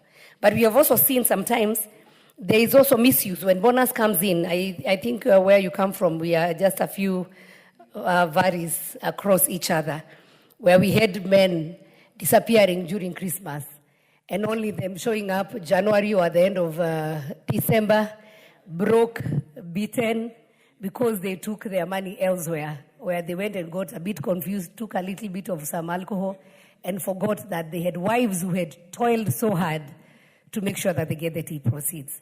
So, Madam Speaker, all I would want to say is this.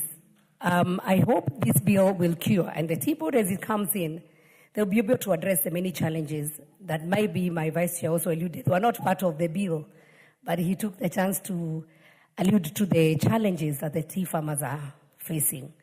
Of course, when the dollar is high, last year, Madam Speaker, we had very good payments.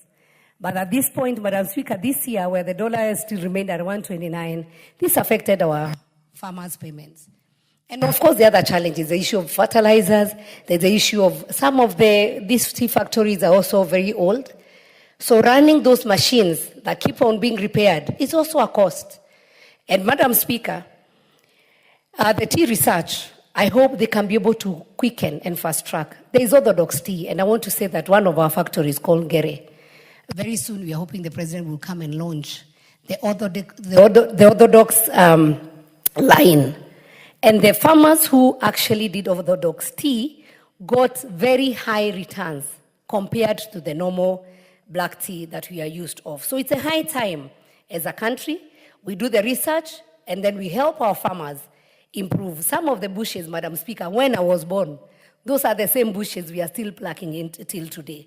So quality also cannot be compromised. If you don't follow up on the 2 leaves and a bud, then you also don't expect that you're going to get good quality and good price.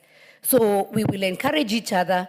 Let us learn from where we have failed so that we can be able to improve. And I hope, Madam Speaker, that this bill, when it is addressed and when it comes to pass, we will no longer hear the stories of these are from West or from East. We'll hear about tea growers from Kenya. We'll hear about equality and equity, Madam Speaker.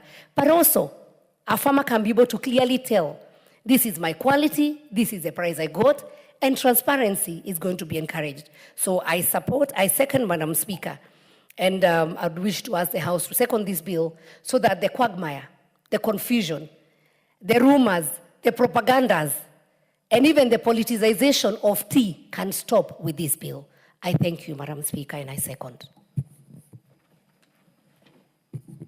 Very well. Honorable members, I therefore propose a question that the Tea Amendment Bill, Senate Bill number 1 of 2023, be now read a second time. Member for Tetu. Thank you, Madam Speaker.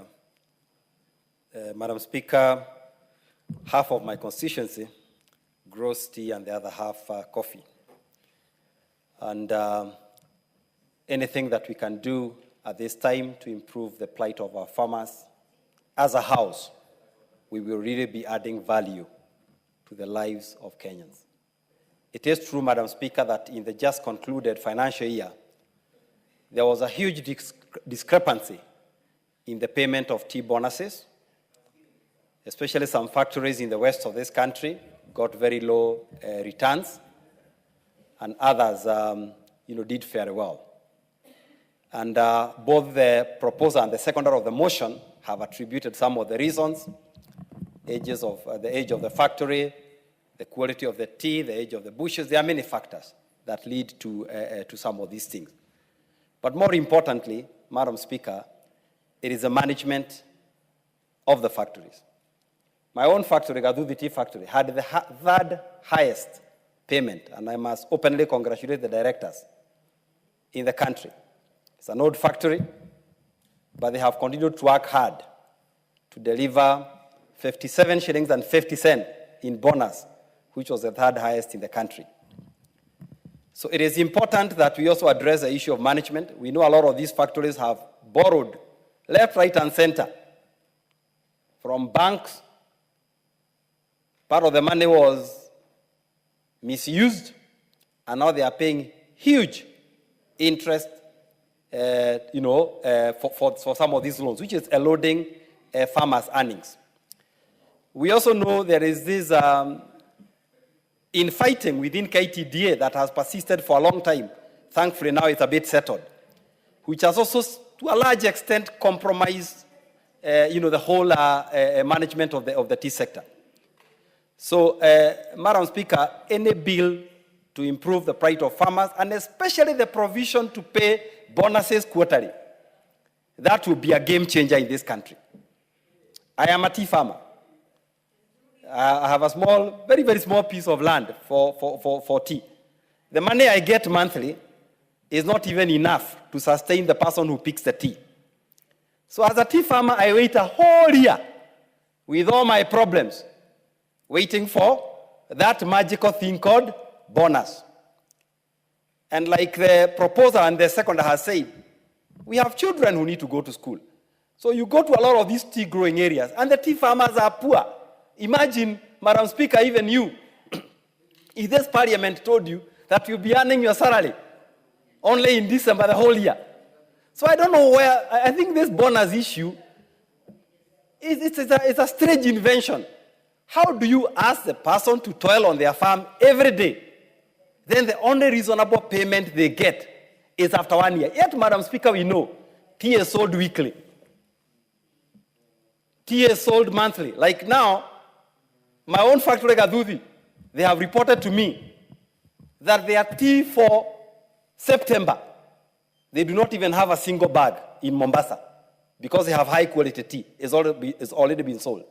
So why should that farmer wait a whole year? So we are impoverishing our people through an ancient, archaic system of paying bonuses, yearly. So, Madam Speaker, these and very many other progressive pieces of legislation that have been added to this tea bill, the tea regulations amendment bill, is something that this House, should be able to embrace. Maybe we should even be considering direct settlement system, like whatever we've been fighting for coffee farmers, so that when my tea is sold, the kilos are known, there's a formula, and I get my money, through M-Pesa, and that will encourage more and more farmers to embrace, tea growing. So this is a progressive bill. It deserves the support of all of us in this House. We hope there are no hidden issues, but I trust the mover, since he comes from a tea growing region. Madam Speaker, sometimes we have huge bills, so we are only told the positive part.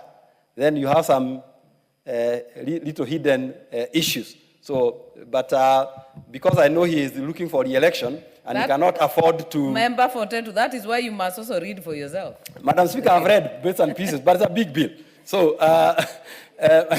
but because he comes from, and he's also seeking the election, he cannot afford to mess up his tea farmers, neither can I. So, yes, I support. Thank you.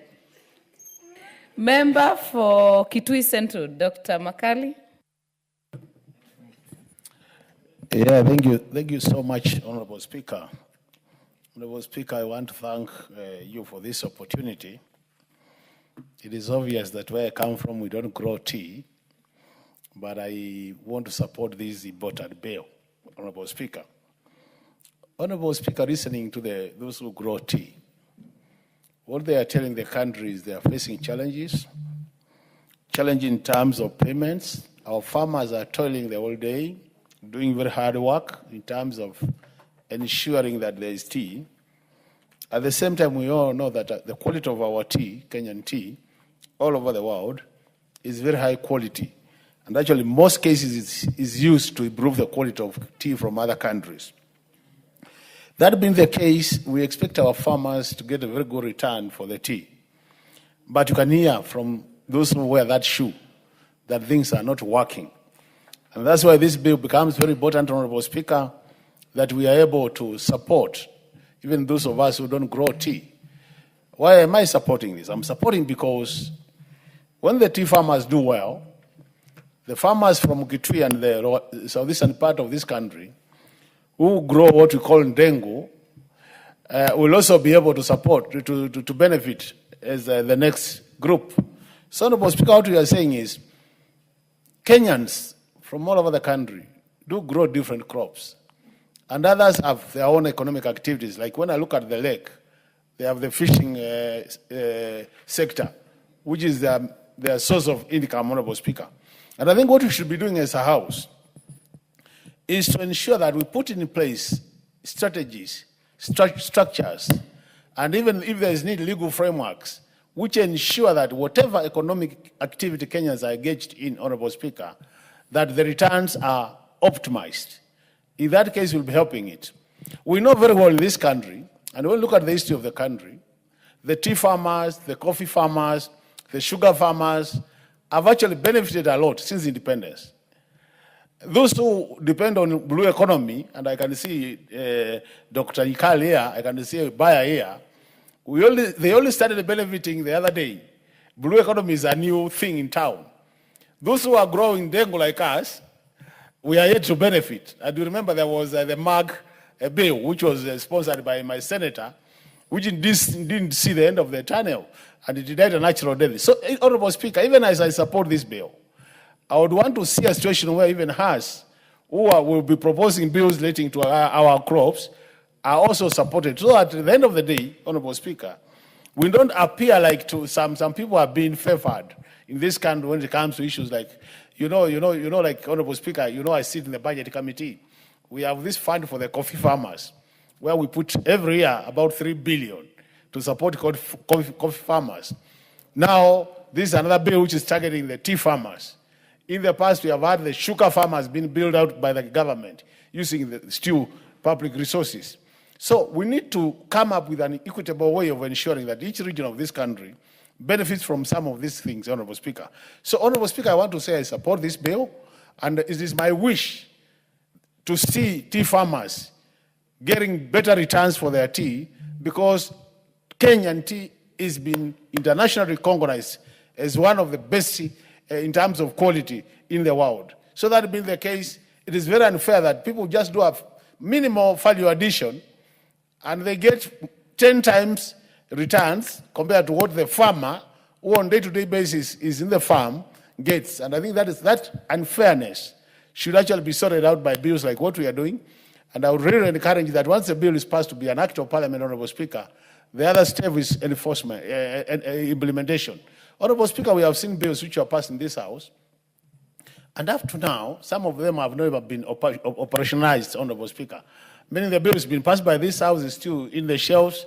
So my prayer is that once this becomes an act of parliament, and I see very good signs that it's going to become an act of parliament, that then the issue of making it operational is taken up very seriously, and then we can ensure that our colleague, who seemed to have to be the only survivor from the last election from the region, can be another survivor for the third term by championing this bill. And I wish him well, because I know he's a good legislator.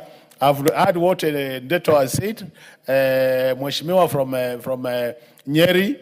I see a situation where also this could provide an opportunity. And also said and done, Honorable Speaker, you as to really where you sit, Honorable Speaker, because I know you also have an interest in this bill, depending on where you come from. We wish you well.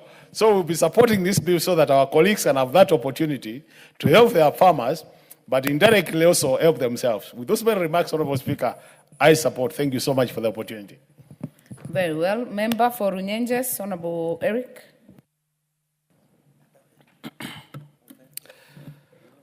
Thank you. Thank you, Honorable Speaker, for the opportunity to contribute to this very progressive bill. And Honorable Speaker, may I state that I represent a constituency where tea is grown in very large numbers. And for the avoidance of doubt, I am the Member of Parliament who represents people who sell their tea in the Rukuriri Tea Factory, which was the best factory in the entire country in terms of the amount of money that it paid the farmers. So as the Honorable Vice Chair is complaining that some people got better and others didn't get as much, we are the people who got relatively more than them. And I wish to thank him for this bill, because this bill is going to help our farmers get more returns from it.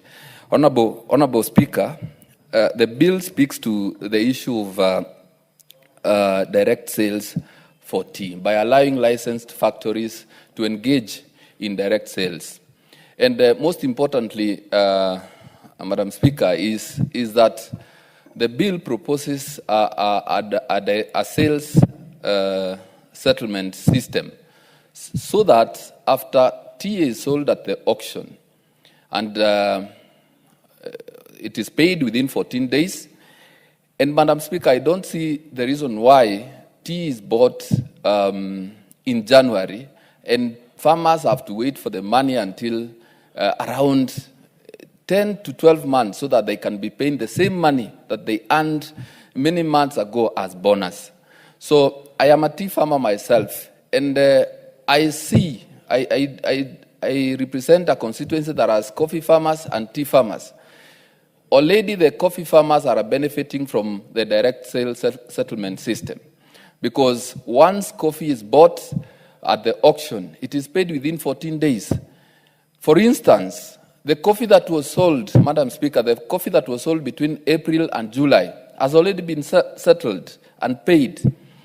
So I am believing that should our tea be sold and payment settled within 14 days, then factories and directors have a responsibility now to pay the farmers their money in good time, because farmers have bills to pay, farmers have kids to educate, and the more they keep the money, the more they get opportunities to have their money squandered by the managers and the directors who perhaps are wrong.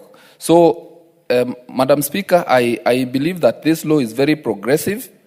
It also provides for the exemption from tax for the factories that are going to do value addition.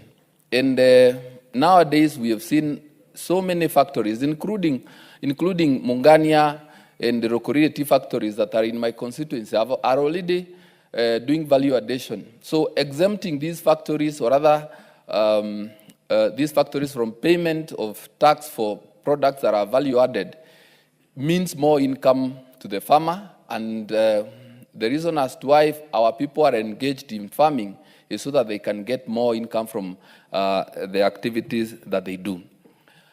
Honorable Speaker, earlier today I rose here to ask for a statement regarding the delayed payment for milk farmers. And you see, Honorable Speaker, the same people that are doing tea farming are the same people who are doing coffee farming, are the same people who are doing dairy farming. And the common issue that we must address as a government and as leaders is the issue of settlement of dues owed to farmers timely. Because how do you explain, Honorable Speaker, a situation whereby a farmer has to deliver their product, let's say milk, and 4 months down the line has not been paid, yet they have household bills to pay and such. So this tea bill, Honorable Speaker, through its direct sales settlement system, will help farmers get their money in time so that they can attend to their other responsibilities that they have. And I believe since it has worked in the coffee sector, even in the tea sector, it is going to work. I have seen, Honorable Speaker, in my constituency, we now have more people planting coffee. And the reason is they are now getting better income from coffee. And I believe now the tea farmers will get help from this progressive bill. So, Honorable Speaker, I support. Owen Bayer. Honorable Speaker, just like the Honorable Makali Mulu, I want to put a disclaimer that we don't grow tea where I come from. But Honorable Speaker, tea, When we were in school, we were told tea is one of those high foreign exchange earners, you know. Tourism, tea, coffee, you know, high foreign exchange earners. And we, as a country, we benefited. And you remember there was a time in this country where there are two words that were very important, the coffee boom and the tea boom, you know. And that time, the economy of this country was actually booming because of what was happening in the agriculture sector. That time, there was a lot of very good farm inputs, and farmers were encouraged. And actually, Honorable Speaker, to tell you from the bottom of my heart, this country grew from tea and coffee. You know, that is where it sprang from independence. And you know, tea became one household commodity. Every family had tea in the morning, the British way, including Dr. Yikal's family, and including the Honorable from Suba. You know, tea. I know he takes tea up to today. You don't take tea, you take coffee. Yes, but a lot of families in this country, Honorable Speaker, up to today, they do tea in the morning because tea was such a fundamental drink. It was part of the Kenyan staple food, if I may put it that way, Honorable Speaker. And because of that, Honorable Speaker, economies and families actually got an opportunity to be who they are. They were able to take their children to school. They were able to build nice houses. They were able to grow wealth, Honorable Speaker. They are actually, Honorable Speaker, in the history of this country, people whose wealth, and they became very wealthy, only came from tea, Honorable Speaker. But Honorable Speaker, that's the time when agriculture sector, investment in agriculture sector were almost limitless. There's a lot of investment in the agricultural sector. But today, Honorable Speaker, the agricultural sector is taking a back seat. And yet we are still a very agrarian economy. We understand it. We are still a very agrarian economy. And yet we are not investing in what is a fundamental for us, Honorable Speaker. The economist, Makali Mul, will support me, or if not, is this. Show me your budget and I show you your direction. There is a maxim like that in economics. Show me your budget and I show you your direction. If you do not invest in a certain area, you cannot grow in that area. And you do not just wish you will grow. You have to invest for you to grow. Honorable Speaker, the investments that have been going into the agriculture sector, I think, are very minimal. And that's why tea farmers are suffering more than any other sector, Honorable Speaker.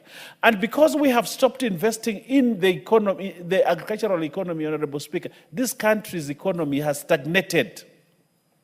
Because for us to talk about manufacturing, you know, Honorable Speaker, and I want to speak this with confidence, for you to grow in manufacturing, you must invest heavily in agriculture so that you have the raw material for you to take it to the factory so that the factories can grow and those factories can employ more people and you can do value addition.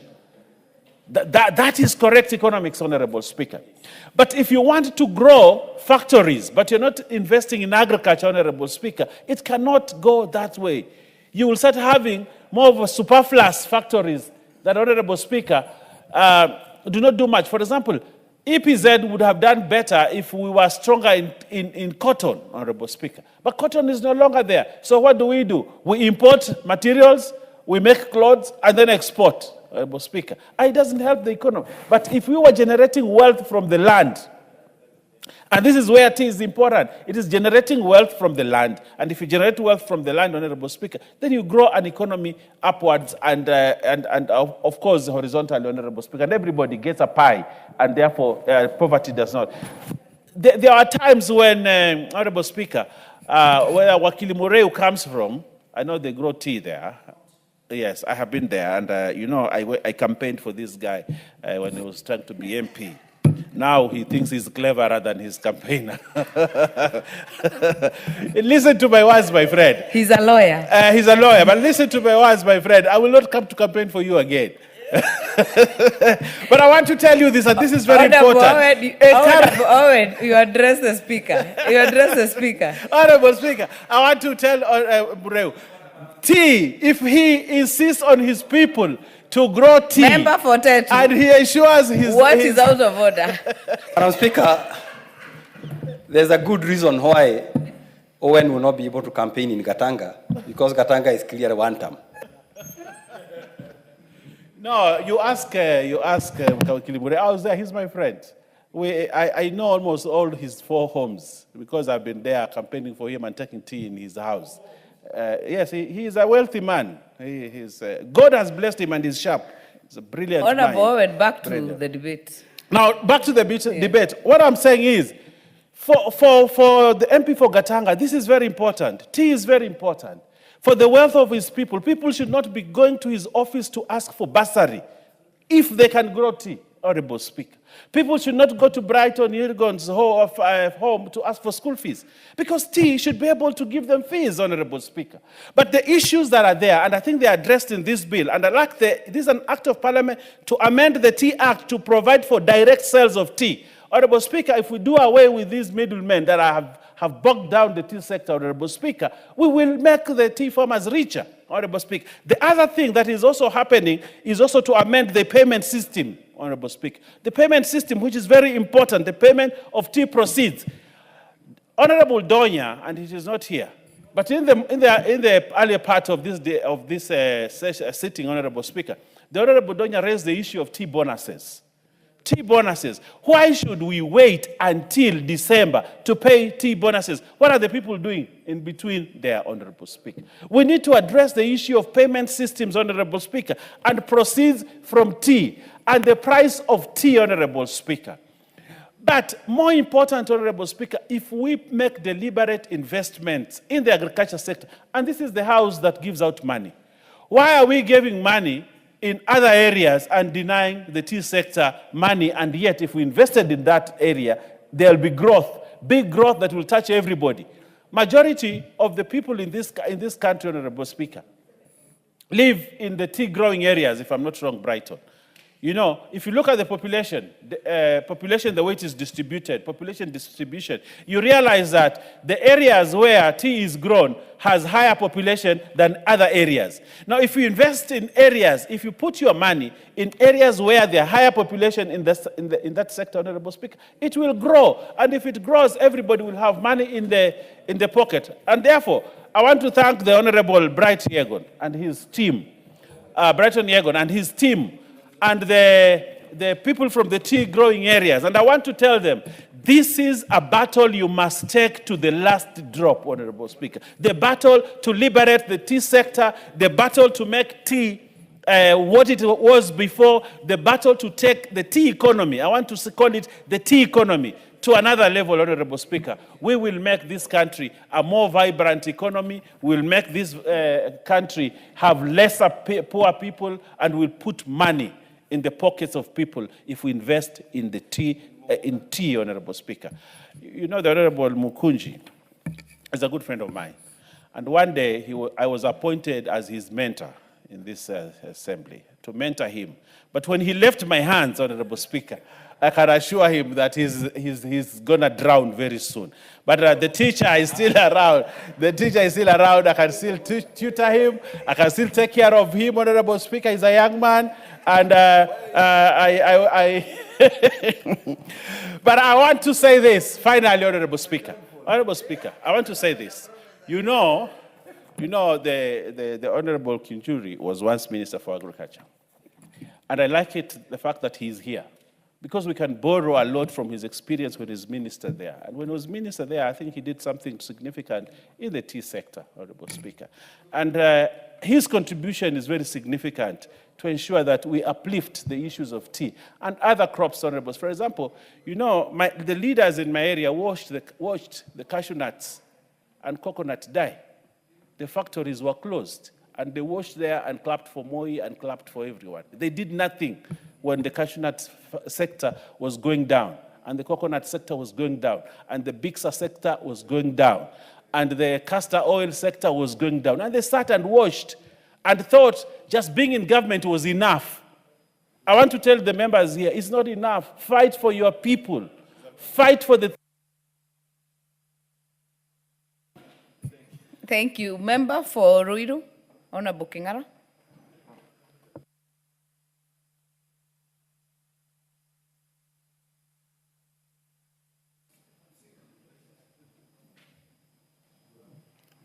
Thank you, Mr. Speaker, Madam Speaker, rather, for giving me this opportunity to share on this very important amendment bill.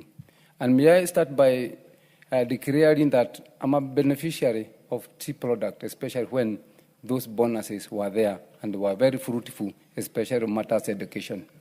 But, Madam Speaker, I always pose a question and I ask myself, when somebody is happy or when people are happy, they say, let's have a cup of tea. Then I ask this question behind my mind. Is the producer of tea happy as the consumer? I don't know whether one had ever asked him or herself that question. Because it is ironical, you'll be happy of something which is the maker of that something is not happy. I think it should reciprocate the same. The other thing, Mr. Speaker, I will not blame whoever came with the old laws which had been managing tea, because that was then. But, Madam Speaker, now we have come an age where everything is in real time. Those days, maybe people need a middle person, if I can use that word terminology, to be able to reach to the next level. But, Madam Speaker, nowadays, you don't need that. If you want to have a meeting with somebody in Brazil, you just go real time and have a virtual meeting. Where do you then need somebody to do that for you? And you have a phone which can do that. Remember the other day, we just broadened the usage of computer in our country, especially whereby each and every ward should have an ICT hub. And I think that's what our young ones should be doing, rather than a middleman. You can sell your father or mother's tea through your computer. Why do you need somebody else? And yet you have gone to school and you have learned these things. So, Madam Speaker, this bill is very timely. We just need to be very positive on it. Maybe because I have just seen it, we might maybe having some amendment which will bolden the engineering of the committee who came with this very good and important amendment bill. Secondly, Madam Speaker, things work well when there is an incentive.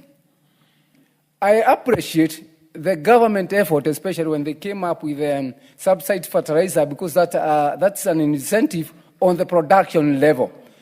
Madam Speaker, it can go forward and come up with maybe other incentives, especially when you have added value on the same tea. Then the system should accommodate you by maybe more moderning or even lightening some taxes which can be able to make you look positive and also, if I would say, competitive. Because, Madam Speaker, if we are not competitive, then we will not find our market stability when it comes to competition. Another thing I know, Madam Speaker, the land of Kenya, because of the maybe volcanic type of our soil, it produces very high quality of tea. So, Madam Speaker, what happens? People out there buy our tea, then use just a small quantity to blend their tea. What of if we pack our own tea with that quality? You can see how happy and energetic the farmer could be if that came our way. And it is our responsibility, Madam Speaker, since we have the floor here, to sit and come up with substantial amendment which will support our farmers out there and the community at large. I support. Thank you, Madam Speaker. Very well. Member for Seme. Thank you, Madam Speaker, for giving me opportunity. Although I do not come from a tea growing area, I do appreciate the economic importance and significance of tea in this country. Madam Speaker, as the mover said earlier, our foreign exchange, a lot proportion of it actually comes from tea, and every year is such a significant proportion that if we didn't have it, we really would not probably have a balance of trade in our hands. And yet, as this is going on, it has been noticed, and the mover said very clearly, that the performance of the industry is gradually diminishing. And the first indicator often that an industry is not doing well is the performance of the farmers, the main actors in the industry. He did indicate, depending on what part of the country, and I don't really think that matters. The farmers are not getting the value for their work. As members just said, tea is such a serious socializer that every time we want to interact, say, let's have a cup of tea. But is the farmer enjoy and having an equal enjoyment as the people who are partaking of the tea, or as the people who are actually involved in the business? And it has come out clearly that all these have actually to do with the way we run the industry, starting with the management. It is clear that the cost of production is gone up and the management is not good. The mover said we have cases where there is overemployment in industries where the human resource issues are not managed professionally. The mover indicated that we are even using obsolete equipment in our factories that are not doing well, and efforts to actually get new factories, efforts to even produce power better are actually failing, and we never get there. So it means increasingly we are going to have higher costs of production. It is indicated that even the methods we use for grading our tea are archaic. We are still using our tongues to actually grade our tea. And I did appreciate when he said, it depends what you did the previous day with your tongue if you are going to grade our tea today. We really cannot afford to live in that era with a product that is so important to us. I therefore rise to support this bill because this bill is addressing those issues. As you can see in starting with clause 2, when we are going for definitions, and if you look at clause 11, they are talking of the direct sale of tea, defining what direct sale is, and that will actually ensure that the farmers will get better returns and quicker returns. And they have proposed that the payment should actually be 14 days after the auction has been done, and that the bonus should be quarterly instead of actually being done annually. And therefore, those are things that farmers need. And because we are doing annual bonuses, farmers have to rely on borrowing money from banks. And the banks are not the best friends of business people. And therefore, even when their bonuses come after the end of the year, the interest will have by that time, the interest of the funds they borrowed will have consumed all the benefits they would have done. So I think this bill is important. Again, if you look at the definition in clause 2, particularly D, when they are talking of exemption on value addition and defining what is value addition, again, that is extremely important in improving the returns for the farmers. And even more importantly, Madam Speaker, if you look at clause 4 and 5, they are actually restructuring the board that manages this. And I think if you look at the structuring the board, getting people, independent tea producers who actually feel the pinch of this in the board is an extremely important thing. So with that, Madam Speaker, I actually support this bill, but we'll have to look at it in details when we come to the committee of the whole House. So, Madam Speaker, I support this bill. Thank you very much. Member for Gatanga. Thank you, Madam Speaker, for giving me this opportunity. to contribute to this most very, very important bill which is affecting our people. Madam Speaker, Gatanga is one of the leading constituencies in tea production. We have two factories, Jono Tea Factory and Gere Tea Factory. And the economy of Gatanga, the backbone is tea and coffee. And therefore, I would say this bill has come in timely. Madam Speaker, I will want to support the bill with amendment.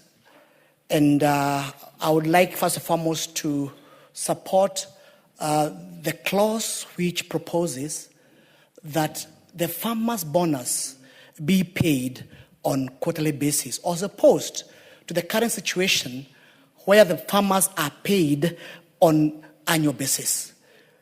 This is very progressive in the sense that the value of the shilling today is more valuable than the shilling 12 months down the line. And secondly, I don't think even the farmers, when that money has been kept for a whole 12 months, they benefit from the interest earned by the KTDA when the money has been kept for them for 12 months. And therefore, this is very progressive. It's going towards making, strengthening the tea production in all the regions in Kenya, and I want to support on that clause. The second clause, Madam Speaker, I would like to support is on Section 13. Section 13, Madam Speaker, provides that licensed factory or management agent approved under Section 134 may undertake direct sales. Subsection 2 provides the prices offered at the direct sale shall be competitive and shall be sold at the price above the highest price recorded at the auction within the 3 months of proceeding sale. Madam Speaker, the import of that is powerful in the sense that there are instances whereby you allow the tea to go to auction, and then there is an element of direct sale, but instead of farmers benefiting from a better price, there are deals which are cut under the table, so at least money can exchange hands. But this clause makes it very clearly that the price must be the price recorded at the auction, with the highest price recorded at the auction within the 3 months, the 3 months proceeding to the sale. That, Madam Speaker, cautions the farmers against exploitation. I have a few reservations, Madam Speaker, on this bill. Number one, this government introduced subsidized fertilizer. And my conversation with the factories, they told me that they were told to go proceed, procure, and anything over and above the subsidized price, the government will refund them.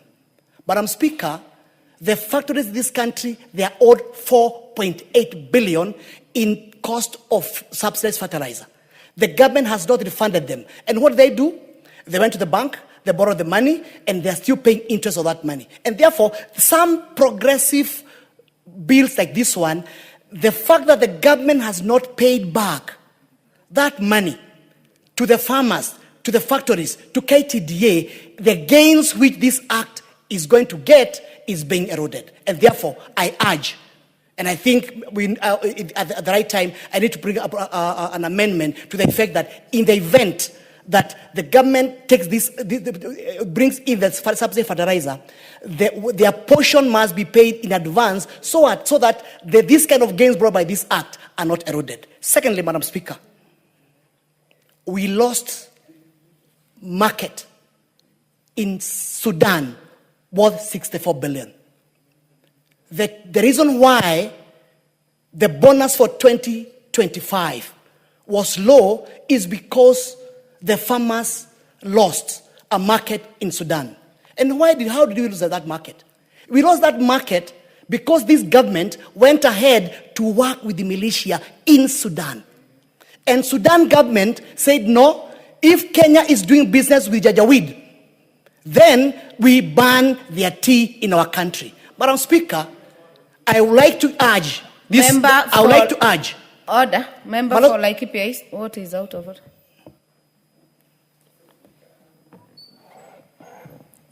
I'm just wondering whether Honorable Member Murray, whom I respect a lot, is really in order to issue a statement that he cannot substantiate that this government is working with people fighting another government. And can he be able to substantiate, Madam Speaker? Madam Speaker, this is information in public domain. This information in every newspaper. And therefore, Madam Speaker, what I'm trying to say long and short is this. As we proceed again to improve the tea in this country. Honorable Member for Gatanga, a point of order has been raised. You've not addressed it. Member for Kilifi North. Honorable Speaker, I just want to allow to let the member of Gatanga know that you see, you cannot use the standing orders that not allow you to use newspapers information to support your point in this house. You know, so if he is saying that the kind of things that Honorable Kinjuri has stood to on a point of order to say, and the only response he says by justifying what he said is that it is common domain and it is in the newspaper. Be cleverer than that, please. Standing orders are very clear. Withdraw what you have said, and we will ask you to withdraw and apologize for actually bringing in the issues of one country against another in this house, which is actually against. Don't do the work of the Speaker. Raise the point of order. Honorable Mureu, can you substantiate and also note that standing orders do not accept newspapers? That is a fact as sources of information. So be very careful on the utterances you make on the floor. If you're not able to substantiate, kindly withdraw, because that is a serious diplomatic issue. Kindly take note and either substantiate or withdraw. Madam Speaker, I know sometimes the truth hurts. That is, even the KTD report, where they were announcing the payment for 2025, that is one of the remarks they made, that they have lost a market. And therefore, Madam Speaker, I'm just trying to help Mr. Mbaya Member here. for Gatanga, the issue of lower payout is not in debate and is not in question. It's not been challenged. The issue that has been challenged is the diplomatic relationship between Kenya and South and Sudan market. Madam Speaker, if you want me to bring information, I'll give me time. I'll bring that information to the House and substantiate. But I think it's also important for Mr. Mbaya, he may be most likely, and he started very well, supporting the tea farmers in my region. But suddenly, when we talk about the loss of the markets on the Sudan, I can see it's on fire. We know who you're acting for. We know who is playing that role. Gatanga. And therefore, Mr. Speaker, I would like to go to the second point. Madam Speaker. Member for Gatanga, just for direction, the issue on working with militia will be expunged from the Hansard until you are able to bring proper information to the House. I'm also obliged, Madam Speaker. I'll bring some start information. Secondly, Madam Speaker, on the issue of my reservations, is on the taxes. Which taxes? Taxes on what you call the packaging. You find that though there is no direct taxes on the tea itself, there is an element of taxes on the packaging. There's an element of packaging in transport. There's element of packaging on the fuel. But Speaker, developed countries, what they do is subsidize their farmers. Farming business has no money. And therefore, would I want to see more subsidies as opposed to more taxation in the tea industry? Thank you, Madam Speaker. Very well. Honorable Karoli. Thank you very much, Honorable Speaker. I'll try and be very brief. I want to start by saying I come from a country that grows tea. I don't like this statement that I come from a region that does not grow tea. We are Kenyans. We are not regionalists. So I come from a country that grows tea, and I'm very happy about our tea growing areas. But, Madam Speaker, I just wanted to raise two historical issues and then make a proposal as to how best we could deal with this issue. The reason why we have certain structures in the tea industry that do not clearly benefit the farmer are historical. Remember, tea was introduced by the colonialists, and the Africans were not allowed to grow tea. So there are reasons why certain regulations were put in place from that time to now. And the way the market is structured to an auction and not an exchange, a tea exchange like they have in other places.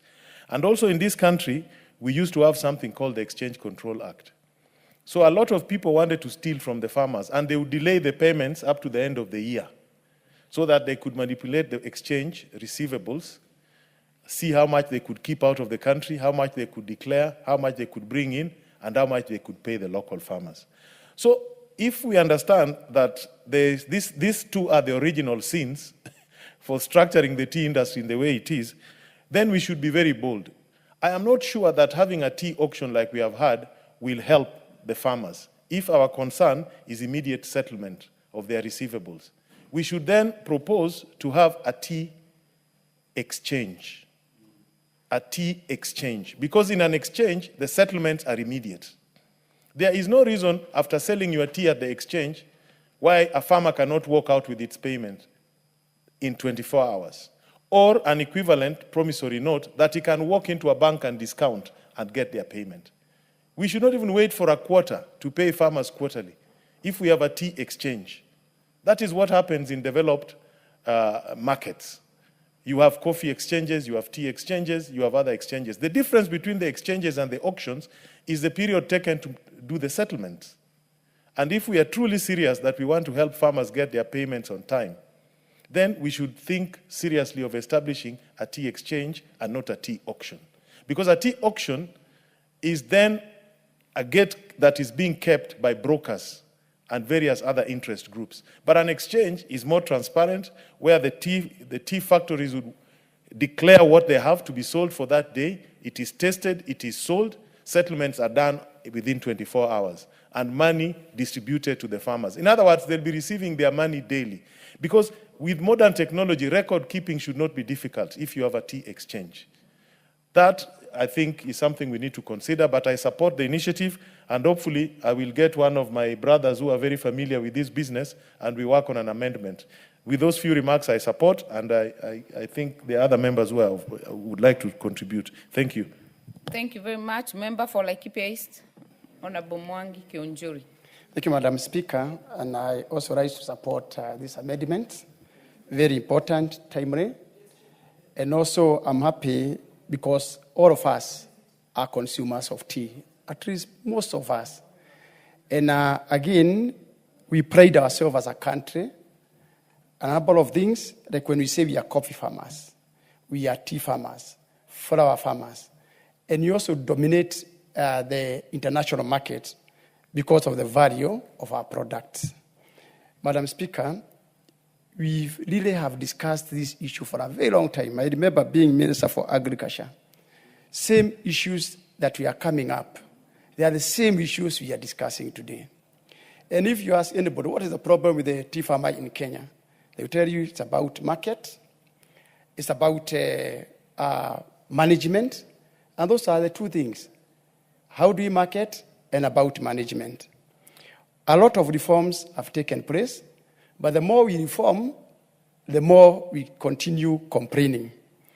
And Madam Speaker, I'm happy that this government has taken initiative to ensure at least they are supporting farmers in this country. Among the incentives that have been done, for example, the fertilizer and other subsidies, and also if you look at management, it's a lot of changes that have happened now, Madam Speaker. However, if you look at the complaints that we are having, are we asking ourselves, are we doing the right thing when it comes to public participation, enlightening our farmers? Like the debates that have been there, Madam Speaker, is about discrepancies on who was paid how much and which factory was paid better than the other one. Do we still have extension officers who should be able to go and train our farmers, not only value addition to the finished product, but how you even do the grading so that our farmers are aware of the consequences. If they do not follow the right farming method, packing method, what will be the consequences? So that farmers will not just go to the farm, start packing their tea without knowledge of the consequences of the actions that you are doing in that farm. Two, this question of marketing. Why do we still market raw tea to the international market? Have we tried to encourage investors? Do we have the right atmosphere for investors to come to this country? Because what they are doing with our coffee, with our tea out there, or our coffee out there, can also be done in Kenya. If you look at the factors that are supporting production, factories, value addition, they are all here. There is nothing you can say that there is a mineral required somewhere so that we can be able to mix up this and this to get tea, proper tea, to get the market. So what are we doing to ensure that we encourage our competitors, the investors, to ensure that even if they are given a moratorium, to ensure they can recoup their investment, and we save our farmers from those other people who are already oppressing our farmers out there. If you look at the last 3 years, through coffee, tea, international market, we have been able to stabilize our dollar, foreign exchange, and those economic benefits are spread across the country. Why don't we also have affirmative action to ensure that those farmers are also taken care because they take care of this country? When other countries were struggling on issues of dollar, this country was stabilized for the last 3 years. And we continue stabilizing our dollar, foreign exchange, through those products. Madam Speaker, if you ask yourself a question, why are they not paying promptly? And also monkey business here and there, whereby who benefits when farmers' money come to an account and that money is not paid in that days? Who are the beneficiaries? Why would you be, as a manager, be interested to keep farmers' money in the bank? And you know banks do overnight trading. Any 1 billion that hits an account to any bank in this country, that bank start earning interest on that money immediately. It is the same money that those banks use to lead government. Why would you give them capital to continue making money when our farmers are suffering? Those are simple questions. Who has interest? Who is the beneficiary when the farmer is not paid promptly? Who benefits? Those questions can easily be answered. But as usual, when you talk of corruption in this country, when you talk about management, who can pay their own way, those are the questions that we need to understand. Why don't we have a system that can pay promptly? We have been informed that coffee farmers are now enjoying their money in good time. What's the difference between that coffee farmer and a tea farmer? So, Madam Speaker, I think we should look a way forward, ensure that our farmers are properly supported, put the systems into place, let the county government work alongside with the national government so that our farmers are supported from growing of tea to the international market where they market their tea. With those few remarks, Madam Speaker, I support this amendment. Very well. Member for Manyata, Honorable John Gitonga. Thank you, Honorable Speaker. I also rise to support this bill. And Honorable Speaker, I come from a place where coffee is among the highest revenue earner for our people. In Embu, Honorable Speaker, we have close to 4 factories. We have Kadhangarire factory, we have Rokorire and Mungania. Honorable Speaker, whenever bonus is around, even the wazes in the village do feel good. And Honorable Speaker, this bill that seeks to check on liberalization of the market is a bill, Honorable Speaker, that is going to help, especially on the whole fake issues that happen around the auction and KTDA.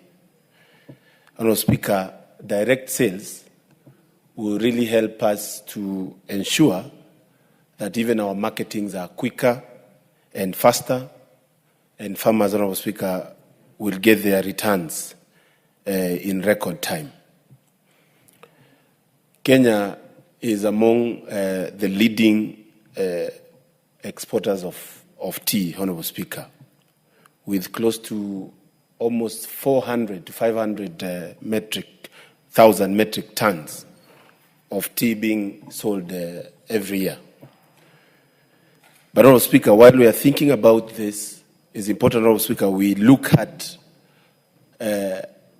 over-legislation of many sectors of our economy and the implementation of the bills and laws that we pass in this House. While we are supporting this bill, Honorable Speaker, it's good to also be privy to the bonuses that came out. And, Honorable Speaker, why I am supporting it is one reason that instead of the tea farmers waiting close to a year for them to get the bad news of a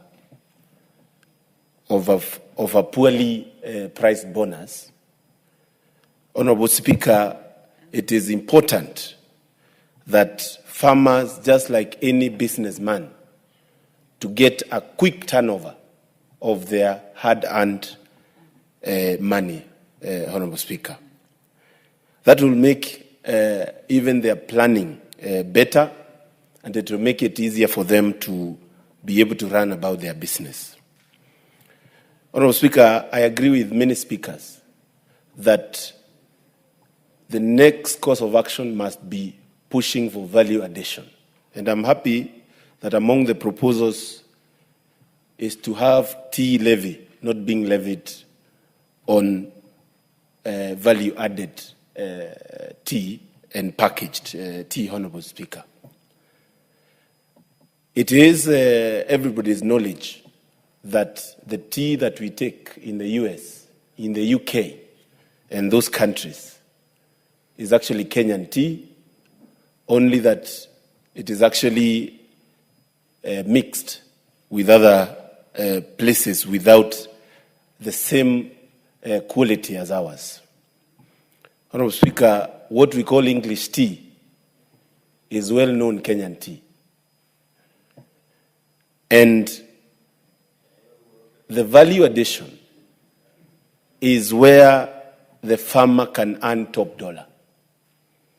And I would propose a very elaborate campaign to ensure we start selling our tea that is well branded, well packaged, and that is going to take over the world.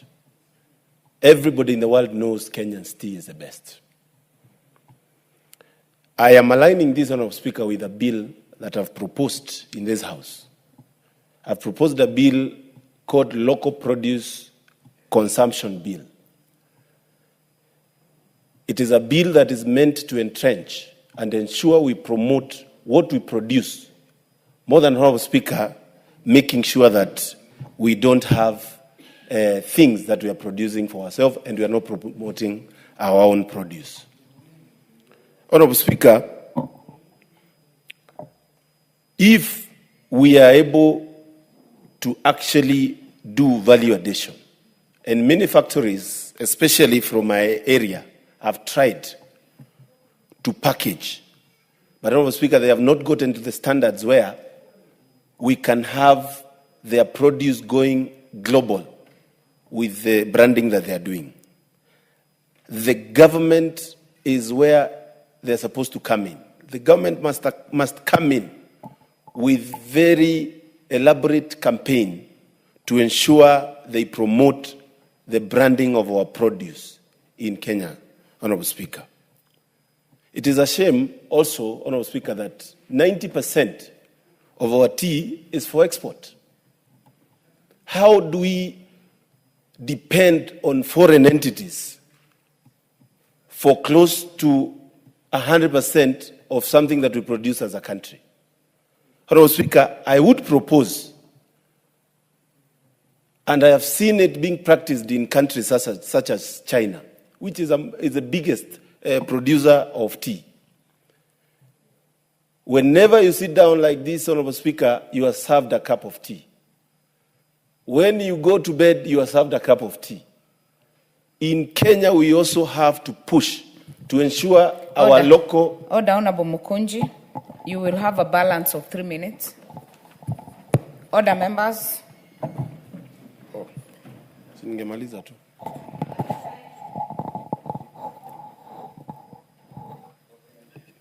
At the time being 7 p.m., this House stands adjourned until tomorrow, Wednesday, 5th of November 2025 at 9:30 a.m.